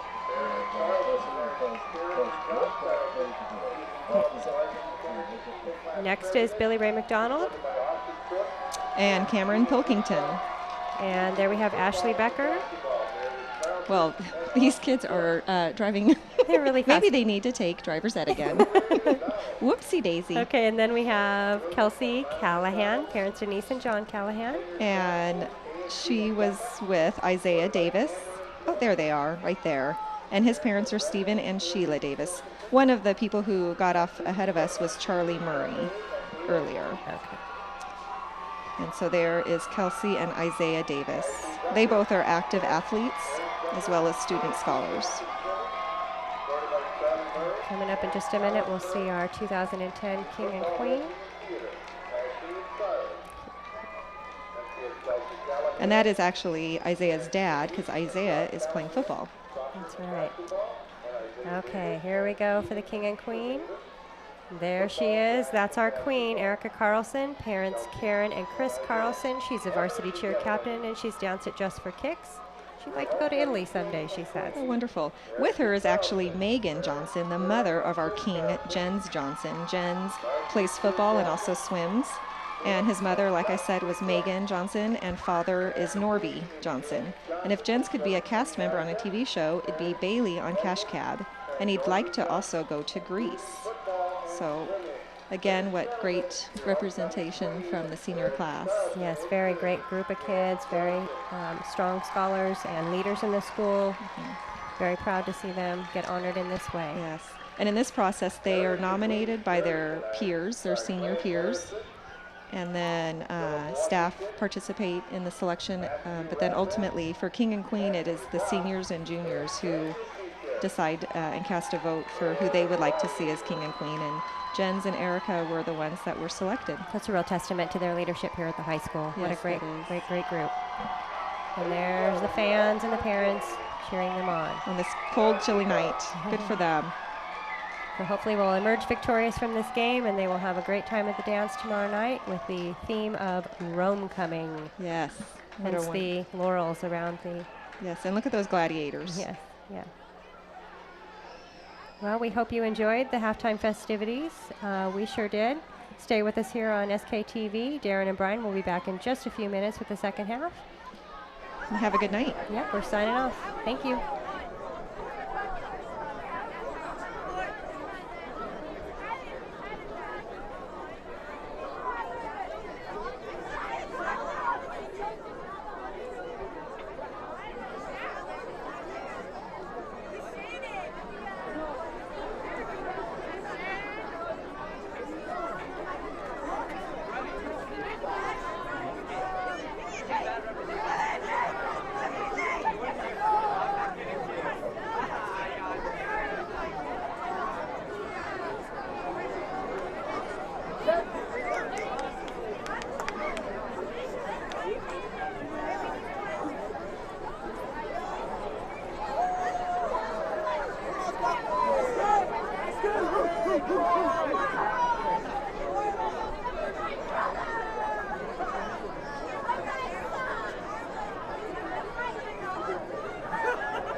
I wanna be the very best.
Welcome back, everybody, to the almost beginning of the second half here.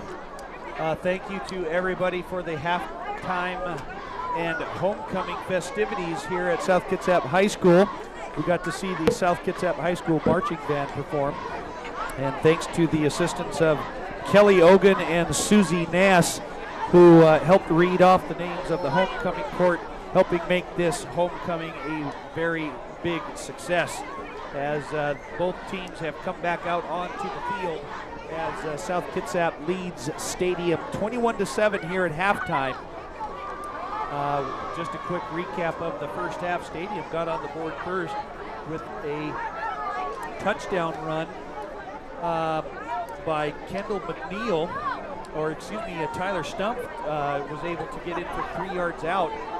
But a couple of big runs by the running back trio of John Collins, Connor O'Loughlin, and Kendall McNeil. But South Kitsap turned right around and scored on a big 64-yard touchdown run by Dominic Bodie on their next offensive series.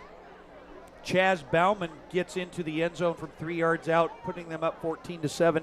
And then another well-sustained drive by the Wolves and a 10-yard touchdown run by Dominic Bodie, his second of the night, who has well over 100 yards tonight rushing. And South Kitsap leads Stadium 21-7 as the captains will be coming out onto the field once again here. And so this will be the final second half for the seniors here tonight at South Kitsap. And I tell you, Brian, South has done a really nice job. Stadium's actually done a great job too, but just a few mistakes here, a couple of fumbles there and some turnovers or some penalties, and you take those away and they could easily be right in this game. Absolutely. I think we're in for an exciting second half. Both teams are moving the ball.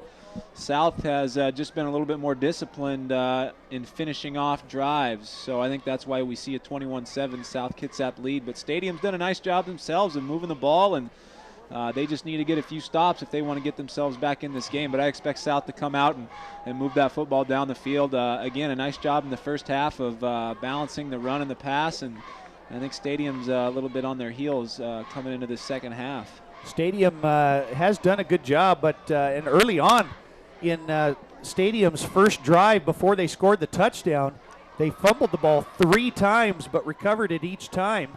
And looked like the ball was just really bouncing their way, and they went ahead 7-0 in the at the start of the second quarter. South Kitsap had the ball, and they fumbled on their first play there in the second quarter, and Stadium recovered, but they weren't able to get in from there, not able to capitalize on the mistake turnover by the Wolves.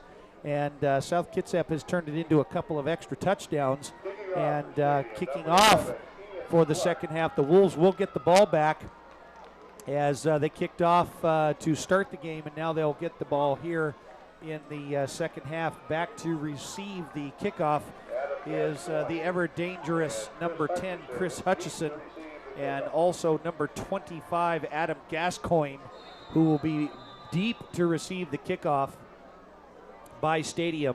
And South Kitsap will try, and they weren't able to get any points on the board. They thought they had the ball on a turnover with a minute left and 3 timeouts, but they couldn't get in as the ball is going to be taken by Chris Hutchison at about his 3-yard line. He's got a little bit of blocking up front. He's got right up the middle. He's hit hard and not going to get very far. Going to get an extra 5 yards from the regular 20-yard line starting marker as Hutchison makes a nice little return to the 25. We're going to call it the 26-yard line, where the Wolves are going to have a 1st and 10. But we can only imagine that South Kitsap would really like to get on the board here and extend that lead. Sure they would. I think we're going to see Romo come back under center. We saw a little bit of Meisner there in the first half. He's a versatile player, playing a little QB and then filling in at fullback. But here we see number 5, Tanner Romo, lead his offense out on the field here to start the second half. So South Kitsap will have their first offensive series here in the second half of play. There's a little stoppage of play here. The officials are stopping play before the ball is snapped. Looked like there was maybe a little bit of an equipment timeout here, and they're going to have to take Stadium is there's one kid, number 33 for Stadium, who's going to have to come out here. It was an equipment timeout, and there's a substitution coming in here. Romo under center, that I formation. They're going to hand the ball up to Bodie. He's got a big hole up the middle. A penalty flag comes flying in, and looks like maybe that big hole was there because of holding. Absolutely, that's going to be a holding on South Kitsap. That's going to back them up. Not the way you want to start this second half. But Bodie, again, we see doing a nice job of hitting that hole hard when he gets the carries. Dominic Bodie got down to, it would have been a first or close to a first down. The ball would be marked at the 39, but the penalty flag came flying in quickly, where it will be holding against the Wolves, and instead of having the ball start at the 25, it was a spot foul, and they're going to have the ball back at the 20-yard line. So we actually placed that at the 19, and the Wolves are going to have a first and 20 at their own 19-yard line. Tanner Romo under center, and he's going to hand the ball off to Dominic Bodie, who puts on a burst of speed, spins around, stays on his feet, and he's almost thrown forward by the defender from Stadium to get a first down. He's going to be a little bit short, but that's not very good tackling right there. You want to bring the man down instead of throw him forward for that first. No, it's not. But Bodie, again, you just see a nice job of staying on his feet. And, you know, he's a tough runner. He can hit it up the middle and also bounce it to the outside. I think we are seeing two excellent running backs in Dominic Bodie and Stadium's running back as well, both doing a nice job. Bodie with the big carry right there. It's going to be second short, second 2 for the Wolves. Romo looks for the little slant in, and he's got Aaron Ladeau. They hooked up earlier on that same slant play. Nice pass by Romo. Good catch by Ladeau, and it's going to be a first down. The ball is complete at the 45-yard line, and Tanner Romo's really been on tonight here, throwing some nice balls to his wide receivers. He has been on. It's nice for Tanner to come out on senior night and have a good night, and he's a competitor. You know, Tanner's a good kid. He's going to give it everything he has, and he's having a great game here tonight, leading his offense down the field. South Kitsap will have a first and 10 at their own 45-yard line. Staying in that I formation, 2 wide receivers split, both sides. Romo's going to hand the ball off to the fullback. That's Jens Johnson, puts his head down, barrels his way forward, but another penalty flag comes flying in, and I believe that's going to be another holding. Absolutely. Push him back.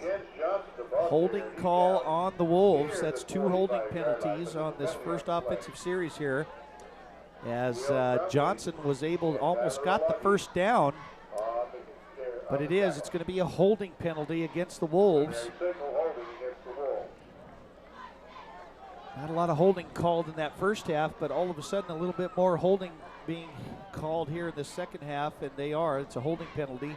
So instead of a close to a first down, they're going to scoot him back once again, and it's going to be first and 20 all the way back at their own 39-yard line. You know, we see South come out with a few penalties to start the second half, just as Stadium did in the first half. You know, Bodie can only do so much, so we'll see what he can do here on first and 20. Those penalties can be big momentum killers. Romo is under center. He's going to hand the ball off to Bodie one more time. He gets a little bit of a block and a burst of speed, spins around, hard to take down, like you said earlier, Brian.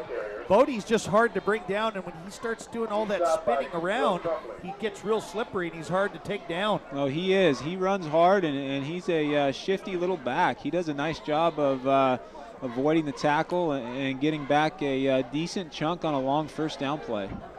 Bodie gets to the 40-yard line.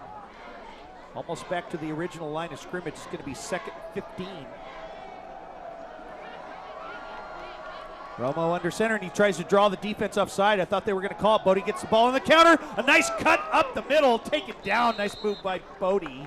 Bodie gets near midfield. They're going to down the ball at about the 48-yard line. Boy, you sure seen that counter be effective tonight. Just a great change of pace to get the defense going one way and coming back the other way. Another great run by Dominic Bodie.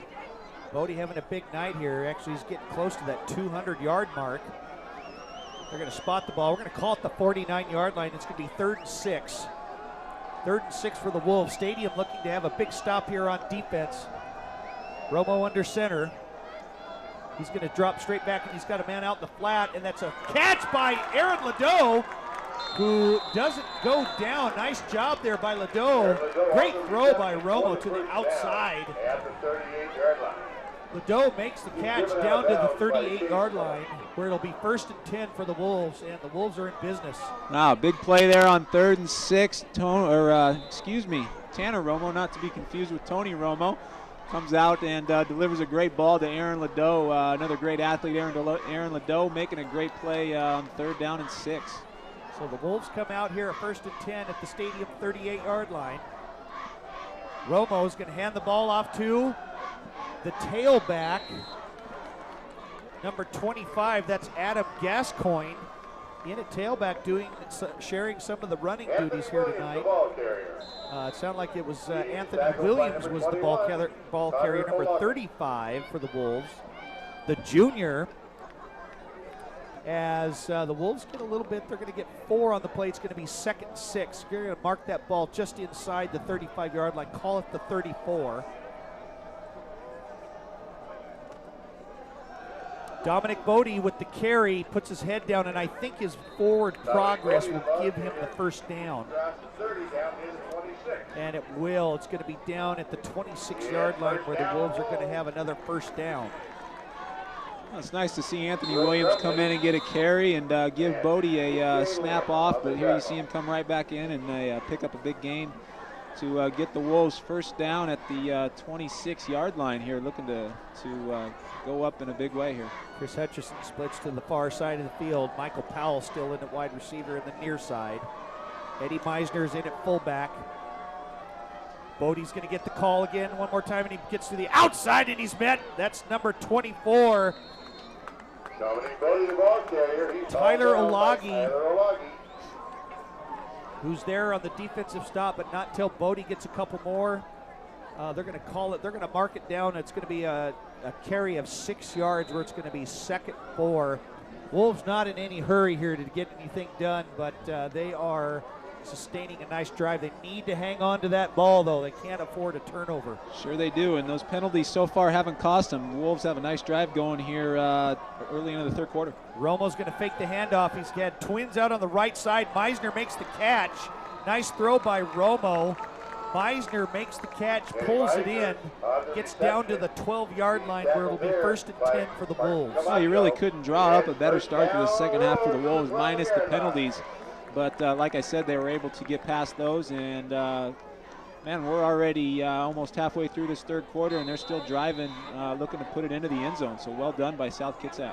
With 6:40 remaining here in the 3rd quarter, South Kitsap still leading 21-7 over Stadium, and they are knocking on the door once again. 1st and 10 from the 12-yard line.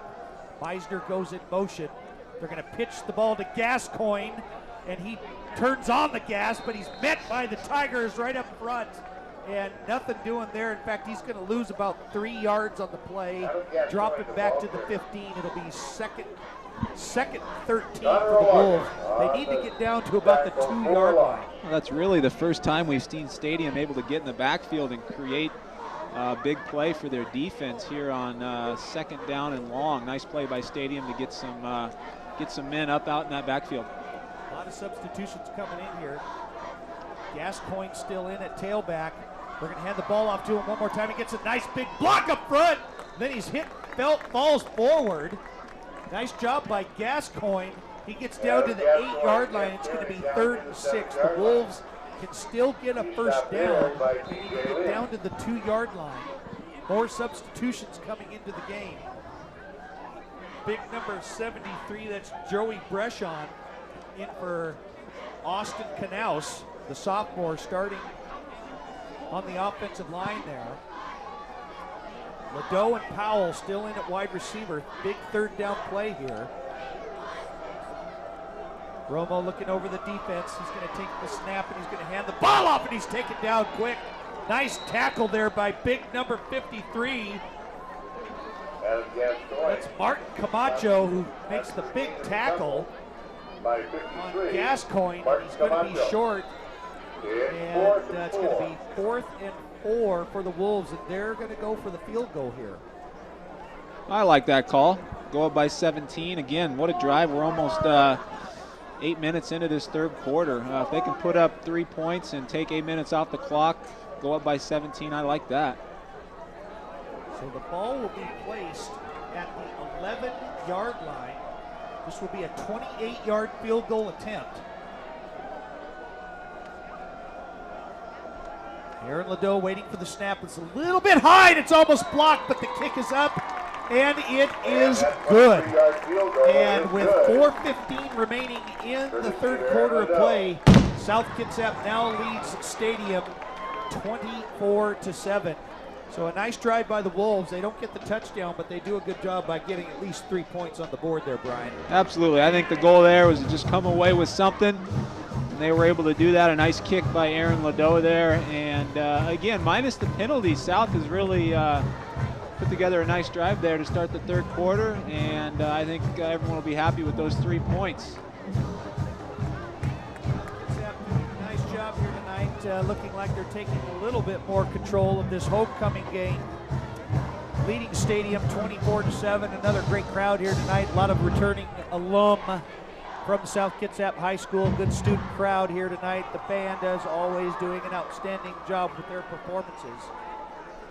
South Kitsap's always been known for a great band, huh, DB? Always been known for a great band. Having a great year last year, traveling down to Pasadena, California, and participating in the Rose Bowl parade.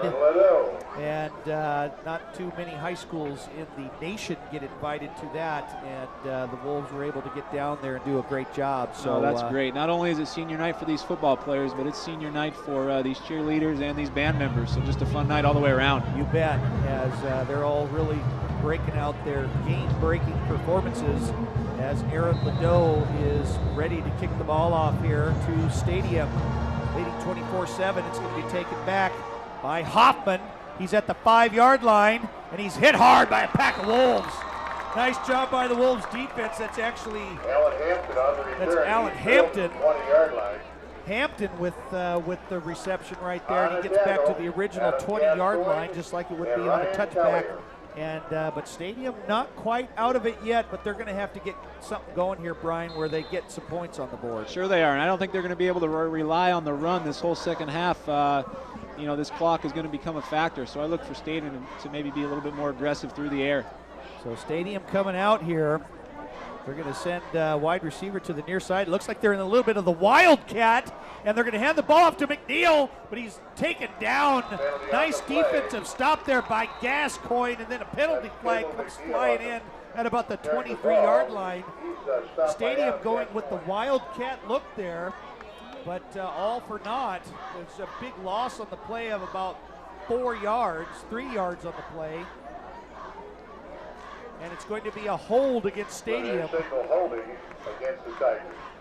Penalty flag is at about the 23-yard line.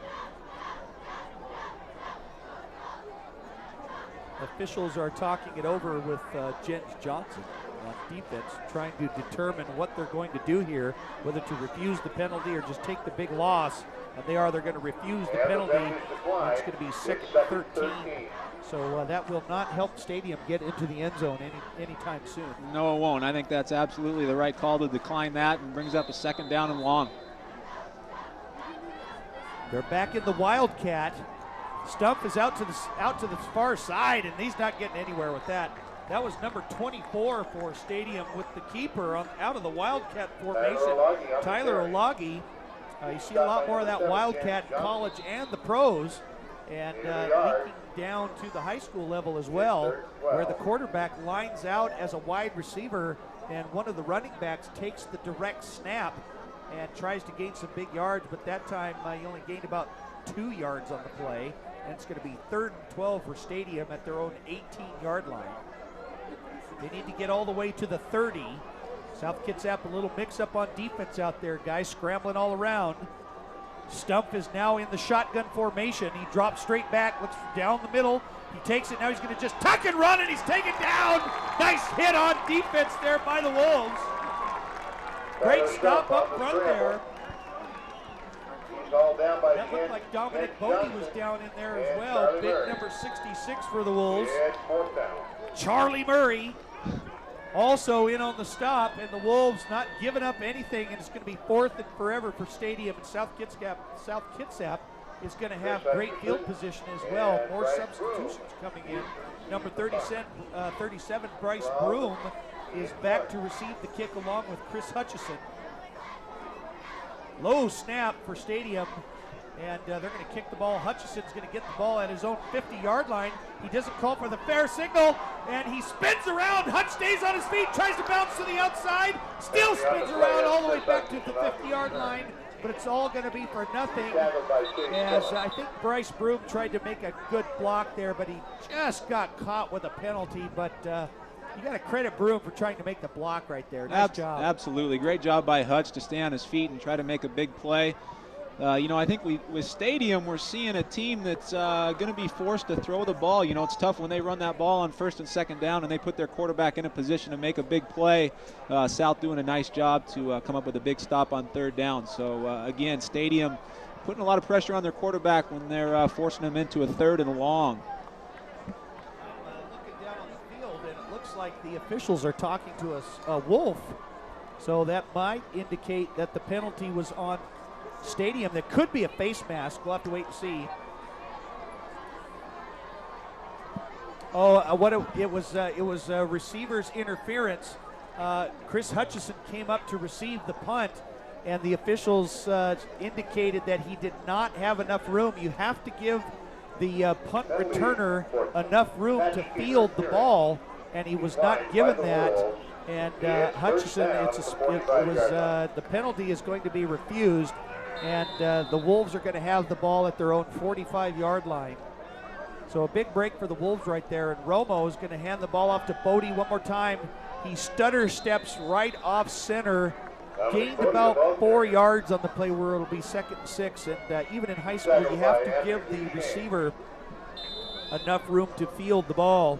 And Stadium did not do that. The Stadium defender did not see where he was, and he interfered with Chris Hutchison's ability to catch the ball, and it will favor the Wolves. So South Kitsap gained about 4 yards on the play. It's going to be 2nd and 6 at the 41-yard line. Romo looking for that little slant once again, and the pass is incomplete. He hooked up with Aaron Ladeau a couple of times earlier on that slant play, and this time Ladeau was not able to haul it in where the pass is incomplete, and it'll be 3rd and 6. It was still a nice pass, and Ladeau just couldn't hang on. Yeah, Romo put that right on his face mask. Romo, again, having a great night, putting the ball where he wants to. I don't think you'll see Ladeau do that too many more times, so I'd expect him to go right back to him. A little bit better coverage by the Tigers there, too, on that defensive play, and Romo's going to hand the ball off to Bodie, who just puts his head down and goes straight ahead. And he doesn't get very much on the play right there, but it's going to be 4th down. And the Wolves are going to kick the ball away, but there's only 1:26 remaining here in the 3rd quarter of play. Very conservative on that offensive series right there. Yeah, they were. I think this 3rd quarter has flown by. We're already looking into the 4th quarter, but I think South's willing to play field position at this point in the game, up by 17. Olagi is back to receive the punt, standing at his own 10-yard line. Ladeau, they're going to fake the snap, and they're going to give it to Romo right up the middle, and he's going to get the first down at the 29, but a penalty flag comes flying out at the 35-yard line. I didn't see a penalty there, so we're going to have to wait and see what they say about this one. I couldn't see what the penalty was right there. Looks like it could be a hold there. Yeah. And it is. It's going to be a hold, and they're going to move him back because it would be a first down at Stadium's 29-yard line. Wow, so much for field position. Coach Sigurdsson playing the aggressive game, coming out with a fake punt that would have been successful had we not had a hold call. But I like that call, being aggressive. Looking to take a chance here on senior night, up by 17, looking to put the dagger into the Tigers here in the 3rd quarter. Well, instead of a first down at the Stadium 29-yard line, the Wolves are going to have to kick the ball away. And Olagi is standing back at his 10-yard line, and this time they don't fake it, but it's almost blocked. Nice job by Ladeau being able to get that ball out, and the ball kind of bounces backward maybe a yard, but again, Stadium came flying in from the side and almost blocked that punt, but all for naught, as Stadium will have the ball at their own 18-yard line. And like we said earlier, though, Brian, Stadium's really going to have to get going something here. No, DB, I think they can't sit back and just continue to run the ball. Down by 17, they need to put it in the air and look to pick up some big chunks of yardage. Although number 28, again, has done a nice job for the Tigers. It's in the backfield. We'll see what they do coming out here with two backs in the backfield. Stadium with the ball at their own 18. They're going to hand the ball off quick to Collins, but he's not getting anything right there. Not much. His forward progress carried him to the 20-yard line, but only a gain of 2 yards, and it's going to be 2nd and 8 for Stadium as time is running out here. Only 23 seconds remain in the third quarter of play. Stadium might be able to get another play off here before we switch ends. Give a lot of credit to this South defense, making some adjustments at halftime and coming out and filling up those holes and forcing Stadium to do something different. Great job by the coaching staff for South Kitsap. They send Collins in motion to the near side. They're going to throw the pitch out to McNeil, and he makes a little juke and jive move to the outside, but a penalty flag comes in at the 23. Penalty on the play. Time expires here in the third quarter, but I believe that Stadium is going to be called for a holding penalty. They've run that little pitch play before, and it's going to be a hold against Stadium. They send a man in motion, and they try and seal off the left side and pitch the ball to McNeil for a couple of big yards, but this time they get called for the hold. Stadium continues to shoot themselves in the foot with those big penalties. They would have gained about another 3 yards on the play, but they're going to send him back here. It's going to be a hold against Stadium. And they're going to scoot him back, so the officials mark it off. The ball would be placed at the 13-yard line at this end. And then for the change of ends to get into the start of the fourth quarter, Stadium will have a 2nd and 15 from their own 13-yard line, trailing South Kitsap 24-7. But again, like we said, Brian, Stadium's really going to have to get going on offense here if they want a chance to win the ball game. Sure they are, and I think this is a good chance with South up by 17. Gives South Kitsap some seniors a chance to get out there and make some big plays. I think the coaches will be looking to get them in here in the fourth quarter. So with the change of ends here, no scoring. The only scoring coming on a 28-yard field goal by Aaron Ladeau to put the Wolves up 24-7. They will change ends. Stadium will have a 2nd and 15 from their own 13-yard line, but deep in their own territory, and they have to be real careful about turnovers down here at this end. They don't want to give South any extra points on the board whatsoever, or just that opportunity to score. So coming out from the timeout, now they're going to spread it out here. Stadium's going to have 4 wide receivers.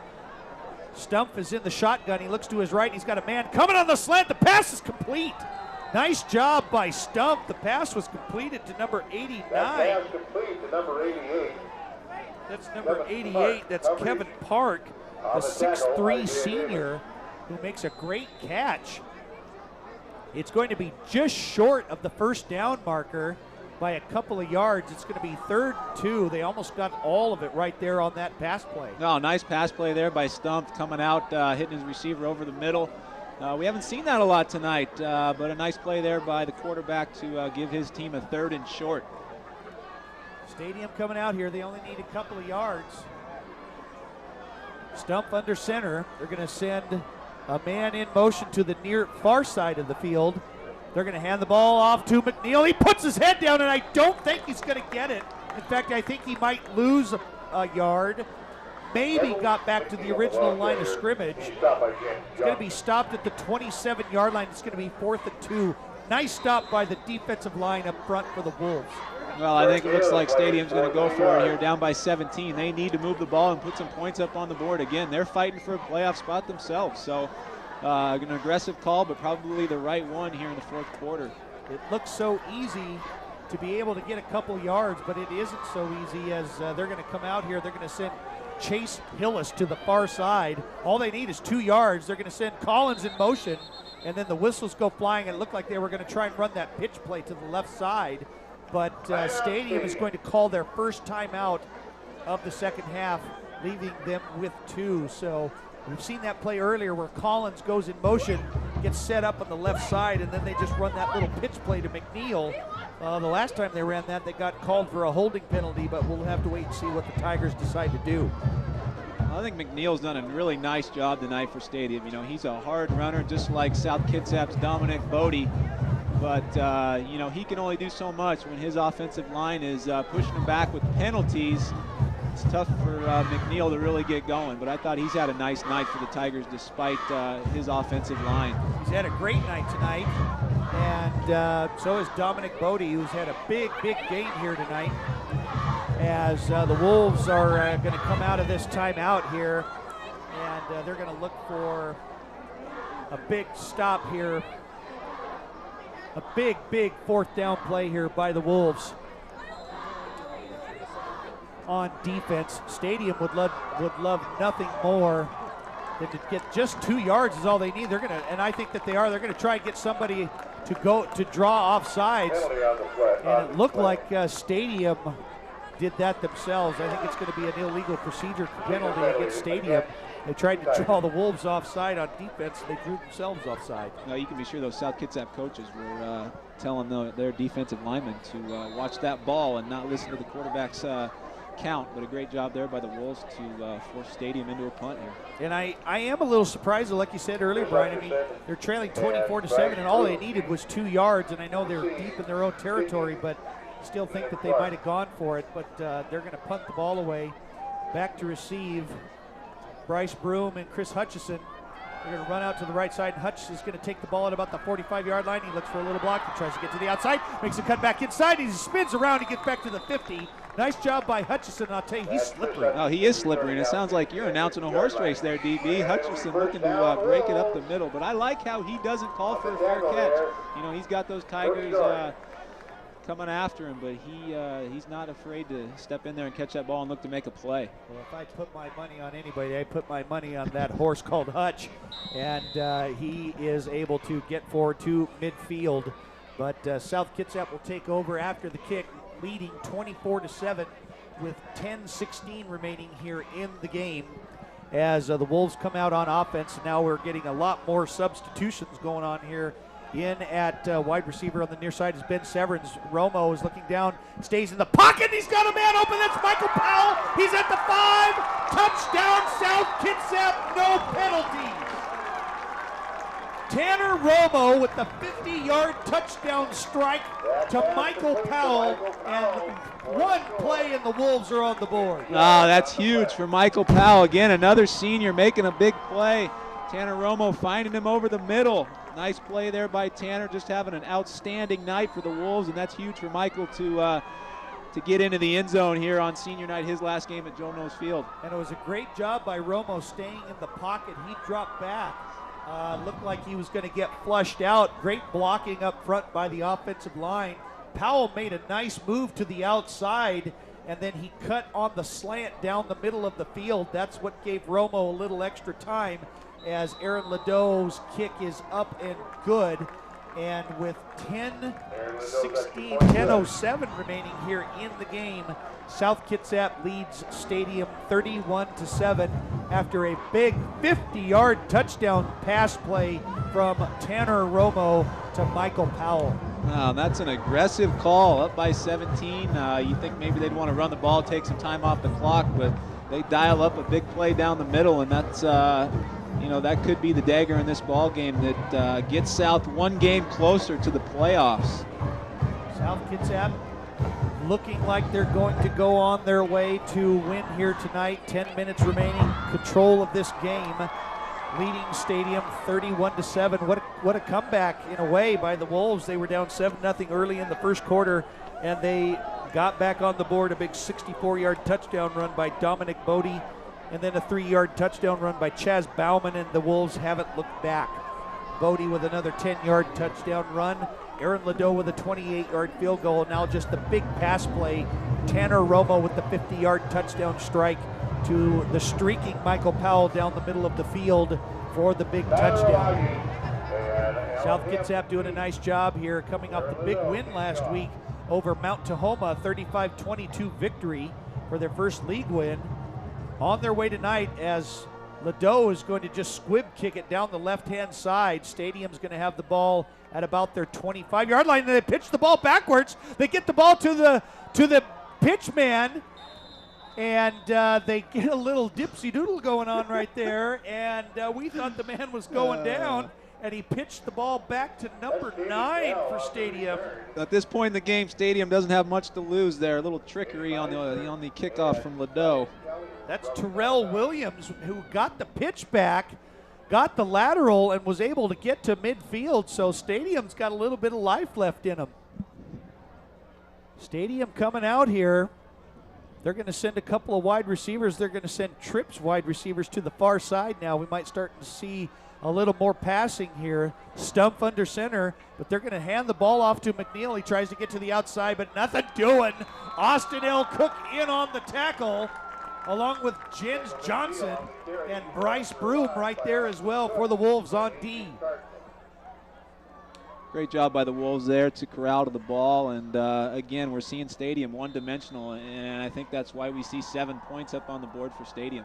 Which I'm a little surprised. I've seen some of the throwing earlier by Stadium. They've been doing a great job throwing the ball. They have been doing a great job. It'd be nice to see them at least try to open it up a little bit. Well, Stumpf is in the shotgun. 4 wide receivers, looks to his left. He's got a man out the flat, and the ball was caught. I thought his knee was down. The ball comes flying out, but the official stops, or they call him down because his forward progress had stopped, but it looked like the wide receiver made the catch with his knee down on the ground, but didn't hear a whistle blow. And they got back to the line of scrimmage where it's going to be 3rd and 10 for Stadium at midfield. Stadium trailing 31-7 with 8:49 remaining here in the first quarter. They're going to come out with that 4 wide receiver spread. Stumpf in the shotgun once again. He's going to drop, look to his left, now his right, makes the fake, and he's flushed out of the pocket, taken down, and the Wolves are right there, led by Austin Cook on defense. There's going to be a big loss on the play, and it's going to be 4th and long for the Stadium Tigers. Austin Cook having a big night there on the defensive line, just fighting his way through, coming up with a couple sacks there. Maybe we're seeing why Stadium has run the ball so much. Chris Hutchison back to receive the punt along with Bryce Broom. They're both standing at about their 19-yard line. Stadium doesn't want to get too cute here. I can't imagine a fake punt going on. They're going to send a man in motion. A little bit of a high snap. He's going to run out to the right side and then make the kick. A nice punt there. It's going to be taken by Chris Hutchison all the way back at his 6-yard line. He slips and falls. It looked like he stayed up, but I think his knee touched, and it did.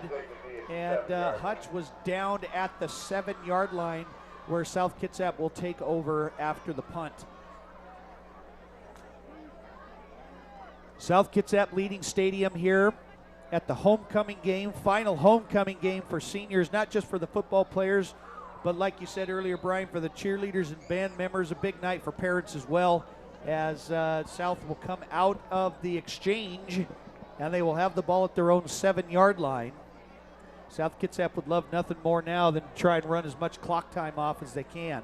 Absolutely. I think that's exactly what we'll see here out of the Wolves on this time. Eddie Meisner is in at quarterback, and he's going to take the handoff and hand the ball off to that's Anthony Williams, who makes a nice cut over the tackle, and he gets down to the 19-yard line. Nice run by Anthony Williams for the big first down. Anthony Williams, another great athlete for South. Nice backup, a nice compliment to Dominic Bodie, giving Bodie a little bit of a rest here. Up 31-7, but a great run by Anthony Williams as South continues to move the ball and take some of this clock off. South Kitsap trying to sustain a nice drive here, coming out I formation. Meisner is going to hand the ball up to Jens Johnson, the fullback, right up the middle. The quick hit, the quick dive. He's going to gain about 5 yards on the play. Gets down to just short of the 25-yard line where it'll be 2nd down. But like we said earlier, the Wolves just want that clock to run down. Yeah, you know, I think also, again, it's a chance for some of these players that don't get as much snaps when the game is closer to get out there and have some fun. And this is a fun night all the way around. Like you said, the parents, everyone here out on homecoming night. It's always better when you're up 31-7. Meisner's going to hand the ball up to Williams. He doesn't have a lot. He bounces back off there, and he stays on his feet. He keeps his legs driving. Nice job by Williams. I think they're going to give his forward progress to the 25, a gain of 1, and it's going to be 3rd and 4 for the Wolves. They have to get to the 29-yard line. Anthony Williams, the ball carrier, the junior, now in at tailback for the Wolves. A lot of other substitutions here in the game. Number 6, Brian Chester for the Wolves, splits to the far side. That's Ben Severance also in at wide receiver. They're going to hand the ball off to Williams on the counter. He bounces to the outside, hangs on. He's trying to get to the outside, get the first down. Williams stays on his feet. He gets out. There he goes. He gets out to the 40-yard line until he's pushed out of bounds, and a penalty flag comes flying in from Belfair. Was Anthony Williams. And I think we're going to see a late hit there on the Stadium Tigers. Great job by Anthony Williams bouncing it out to the outside, finding some room to run and picking up a big 3rd down. Williams gets out to the 42-yard line, and then a penalty flag, and it's going to go against South Kitsap. It's an awfully late flag there, DB. That's why it came in for Belfair. That's I think right. The officials saw it from all the way there, even though we sure didn't see it. So a big running play there by Anthony Williams, but they're going to scoot him back here. And it's going to be a block in the back. Boy, I sure didn't see it from up here, but the Wolves are going to have the ball back at their 33-yard line. So negate that big running play by Anthony Williams as Eddie Meisner comes back in here, gets the play from head coach DJ Sigurdsson. They are going to have a 1st down at their own 33-yard line. Wolves under center. They're going to hand the ball off to the tailback. That's Gascoigne, and he leaps over a man all the way down to the 43-yard line. Nice run by Gascoigne right there, and he's going to get a gain of 11 for the 1st down. Oh, the sophomore getting some carries here in this game late in the 4th quarter. I'm sure DJ wants to get a look at him going into the rest of the season, but also looking forward to the future. A lot of other substitutions coming in here tonight. 5:45 remaining. The Wolves are up 31-7. Doug Yamamoto splits to the far side. They're going to hand the ball off to big Adrian Cardinal, and he gets the handoff, and he barrels his way forward off right guard. I just love to watch that guy run, those quick legs going. And you're scaring me up here. Great run there by the big fella. Cardinal with the gain of about 2 yards, and Cardinal's the only guy that I know who can make 2 yards look like it's about 40. Wow, and he's had a great game. You know, he had a nice catch there here on our near side the first half, rumbling down the sideline. Again, he's a tough guy to bring down, and I wouldn't want to get in his way. Cardinal is in at fullback. Gascoigne is in at tailback. Yamamoto also in there at wide receiver. Meisner under center, and they're going to hand the ball off to fake it. Nice fake by, and he's got Adrian Cardinal right there at the 40-yard line, and he's just barreling his way down to the 35. Oh, what a monster. He's having a big game, but a nice fake there. I'm a little surprised with the pass play there, up by 24 in the 4th quarter, but I like it. Big 4-7 rumbling down the sideline. Adrian Cardinal with a nice pass reception. It's going to be a 1st down for the Wolves. Eddie Meisner with the great fake. Passed the ball to Cardinal in the flat, and he got all the way down to the 27-yard line. And Cardinal just stayed on the sideline. I think he needed yeah, get that man some water. Get that man a little bit of Gatorade right there as the Wolves have a big 1st down play. Anthony Williams is back in at tailback for the Wolves. He's going to get the call. He goes right off the guard. Not much right there. Nice stop by the Tigers on defense. Anthony Williams, the ball carrier. It's going to be 2nd and 6 for the Wolves. But what a great job by Anthony, or by Adrian Cardinal here tonight in his last home game as a senior for the Wolves. Yeah, a special way for him to go out being a senior. And just a great game for him, something he'll probably never forget here at South Kitsap, again, on senior night and homecoming night as well. South Kitsap coming out here with 4:10 remaining here in the game. Meisner is going to hand the ball off to Williams on the counter. He gets to the outside. He gets a nice little block. Stutter steps, tries to come inside. Nice blocking by Ben Severance. and Williams got to the outside, tried to make a cut up. Ooh, and it looked like that there was a little bit of pushing, and you bet there's a penalty flag is going to be assessed against Stadium there for unsportsmanlike conduct. A little bit of talking there, and big number 63 for Stadium is going to get flagged for that. Yeah, we have the TV up here, and it was clearly a shot to the face mask well after the play by Stadium. That's going to be a personal foul and definitely uncalled for play this late in the game. Alex Olson for Stadium was right there near the end of the tackle. There may have been a few words exchanged as the official goes over now to the Stadium coaches to explain to them what had happened. And the next thing we know, we look down there and Olson just shoved a South Kitsap player right in the face. And unfortunately, he did it right in front of the official who threw the penalty flag. And it's going to be a 15-yard unsportsmanlike conduct penalty, which inside the 20-yard line should be half the distance. So a big penalty right there. And South Kitsap is going to get the ball deeper into Stadium territory. They're going to mark that all the way down to the Stadium 8-yard line. And with 3:57 remaining here in the game,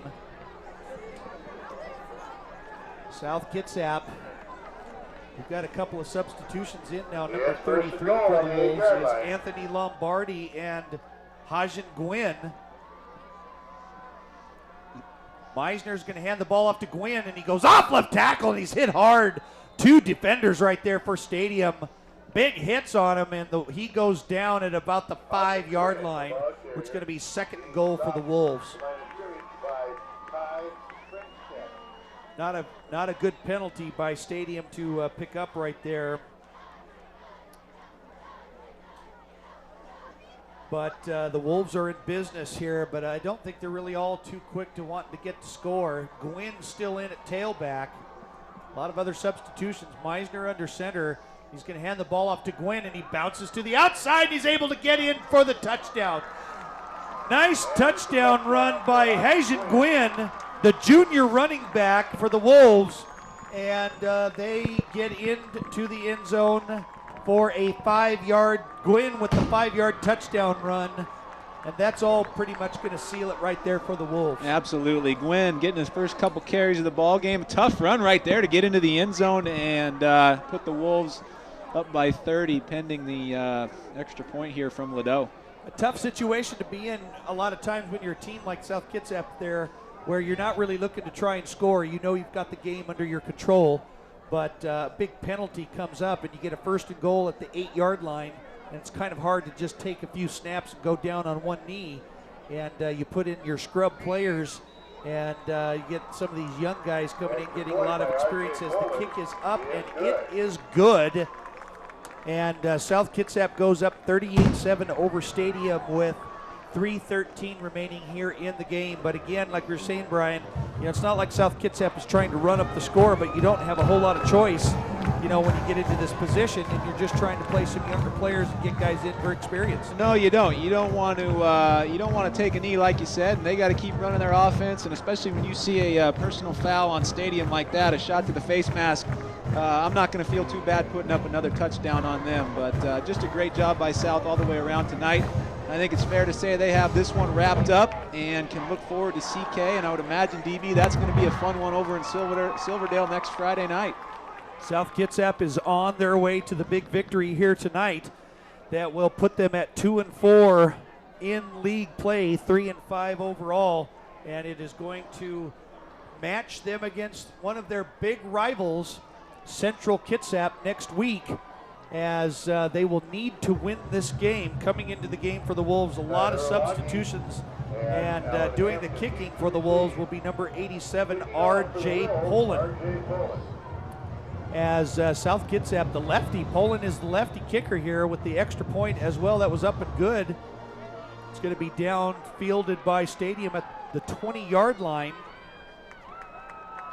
A return of about 11 yards. Stadium will have the ball at the 30. They're going to mark him at the 33-yard line. A lot of substitutions coming in here for the Wolves on defense. But South Kitsap is most likely on their way here. They're going to win this contest here tonight 3:06 remaining with a 38-7 lead. And next week, Brian, the big game against Central Kitsap means everything to them. It'll be their season because they have to win. It will be, and there's nothing better than that with your season on the line, needing to win to get into the postseason. I look for South to come out and play well. So South Kitsap on defense here, Stadium with the ball, and he's just going to run out of bounds. As they're going to stop the clock there too. Yeah, you can see number 18, Tyler Stump, almost looks defeated out there with 3 minutes left to go. South Kitsap just trying to they'd love to see this. They're going to try and make some tackles and keep that ball inbounds. Stadium still has one timeout remaining here in the second half. As Stump is going to look to his left. He's flushed out of the pocket, and he's taken down. The ball comes loose, but it's going to be down, recovered, and Stump stays down. He took a pretty big hit there, but McNeil, the ball bounced right in front of McNeil, and he was able to recover it. It'll be 3rd and forever for Stadium.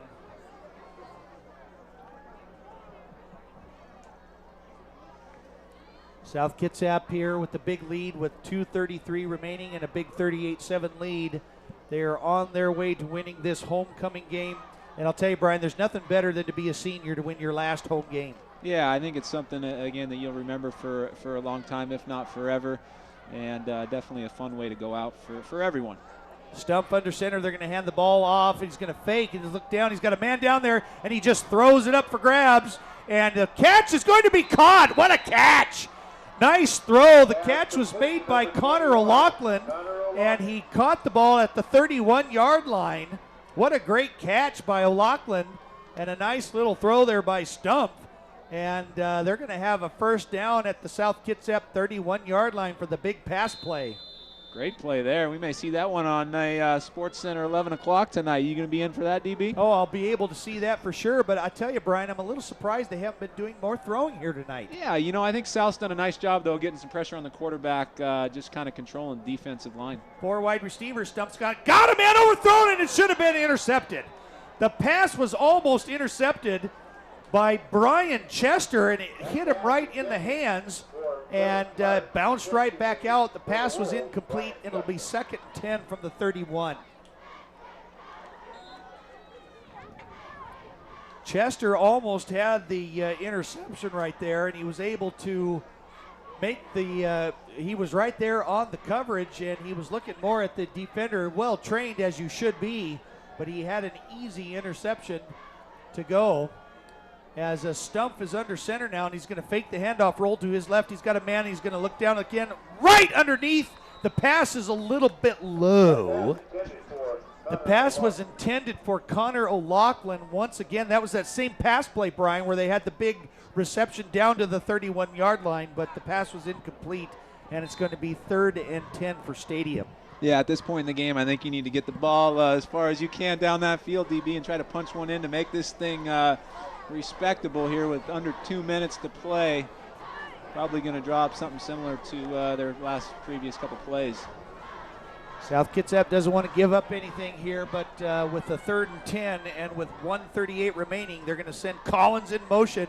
They're going to run that pitch play to McNeil. He gets to the outside. He gets a little bit of blocking, turns on a little bit of speed, gets past the 21 down to the 20-yard line where it'll be a first down. They've been running that play all night, that little pitch play where they seal off the left side. Yeah, great. Another great run by number 28. Again, he's had an outstanding night, in my opinion, considering the amount of blocking he's gotten from his offensive line. Just an outstanding athlete, and I'm sure he has over 100 yards on the night. Stadium with a little bit of a hurry-up offense here. Stump under center. He's going to fake the handoff, roll to his right. He's got a man. He's going to put it up, and the pass is incomplete. Nice defense there by number 6 for the Wolves. That's Brian Chester. Chester with the great defensive stop there. Great coverage by the corner. Yeah, he didn't like getting beat on that long play. Coming back, making 2 great plays, almost with an interception. Nice way to respond there for number 6. The pass was intended for Chase Hillis, but Chester comes in at the corner position. Great coverage, and he bats the ball down. The pass is incomplete. It'll be 2nd and 10 for Stadium at the South Kitsap 20-yard line. Time running out here. 4 wide receivers. Stump in the shotgun. He's going to take the pass, look to his right, look right down the middle, and he throws it up, and the pass is almost caught. The pass was intended for number 81, that's J.P. Falk. That pass intended for... He had him open in the end zone, maybe a little bit behind him, but nonetheless a catchable ball. Pass is incomplete. It'll be 3rd and 10, and it sure looked like he could have had that for the touchdown. Oh, yeah, he took a big lick from number 81, Michael Powell, though, but definitely a catchable ball. Probably should have been caught. Stadium with a 3rd down incompletion here, or it is 3rd down after the incompletion. They need to get down to the 10, but more importantly, they want to get into the end zone, and then they would only have to score about 4 more times in about 35 seconds. But we'll have to see what they do, and then Stadium is going to call their 3rd and final timeout of the game here. Unfortunately, you can't draw up that 31-point play, DB. That's kind of a tough one to run there. They would have to get into the end zone here and then run a successful onside kick and then score on the first play and then another successful continue that pattern. But I just don't know if that's going to go their way tonight as we're watching Coach Sigurdsson talk to his players. They're trying to get them fired up, trying to make sure that they carry through and remain fundamentally sound. You don't want to get too cute and just start being lackadaisical, which I don't see here, but you never know what could happen near the end of a game. That Stadium might come out here. They're going to come out here in that 4 wide receiver set as Stump is just looking down. He's going to throw it up into the end zone, and he's got a man out there. The ball's caught for a touchdown. Touchdown Stadium. The pass was caught by Kevin Park, and he parked it in the corner right there and made the reception.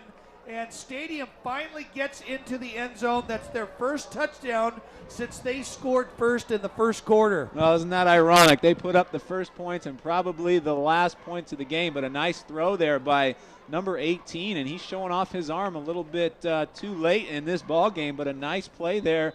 Great catch in the corner of the end zone. That's why I've been saying this all night. Been watching Tyler Stump throw the ball and doing a nice job, but they primarily did a lot of running as the extra point kick is up, and it is good. And with 58 seconds remaining here in the game, South Kitsap leads Stadium 38-14, but I can only imagine we'll see what they do here. Here goes this onside kick. And here we go. This is the first of many, perhaps. All they have to do is get the onside kick, recover, and then they just got to look for Park once again down in the end zone and then just repeat this 4 more times. So we'll see what Stadium decides to do, but you never know what could happen. But a little extra life coming in, all for probably not going to happen, but it sure makes for an exciting game here near the end. Like we said, another great crowd here at the homecoming game here at Joe Knowles Field at South Kitsap High School. The last home season regular football game. South Kitsap on their way to victory over the Stadium Tigers, and they will be playing next week against the Central Kitsap Cougars. What do you know about those CK Cougars, DB? CK's pretty tough. They've got a well-balanced scoring attack on offense, and they've got a really solid defense. But, Brian, as we well know, no matter how good you are, the intensity level raises tenfold due to the fact that it's Central Kitsap versus South Kitsap. Oh, sure it does. And you can't be more excited to play one of your biggest rivals for a chance to go to the postseason. I don't think Coach Sigurdsson is going to need to give a pep talk in that game. Stadium is just going to squib this down. I thought maybe they'd go for the onside, but we're going to have a little run back. That's Bryce Broom, and he sweeps his way forward near the 30-yard line. But he goes down. They're going to mark it at about the 29-yard line. But I can only imagine that South is probably going to take a knee or two and try and end this game. Yeah, I would think so. I'm a little surprised they didn't come out and try the onside kick just for the heck of it. But safe to say this one's probably going to end the way it is at 38-14. South Kitsap, just an impressive night for the Wolves. A balanced attack. Romo getting it going through the air, and nice ground game going with Dominic Bodie and a few of the other running backs. But just an overall great job by the Wolves, both offensively and on the defensive side. So South Kitsap will come out here, and they have a whole mess of substitutions coming in. In at quarterback is number 14, Kevin Watley. And Watley throws the little slant pattern. The pass was intended for Ben Severance. and it was thrown just a hair bit behind Watley, and he almost was able to get that in there, but the pass was incomplete, and it'll be second down for the Wolves. But like you said, this is the kind of this is the time of the game where you see a lot of substitutions coming in to get some experience. Sure it is. I don't think you normally see a slant pattern up by 24 points, but getting some time to the young guy. They're going to hand the ball off to the tailback. That's Gwynn once again. He's got a big opening, barrels his way forward past the 40, down at the 42-yard line. The clock will temporarily stop with 41 seconds remaining.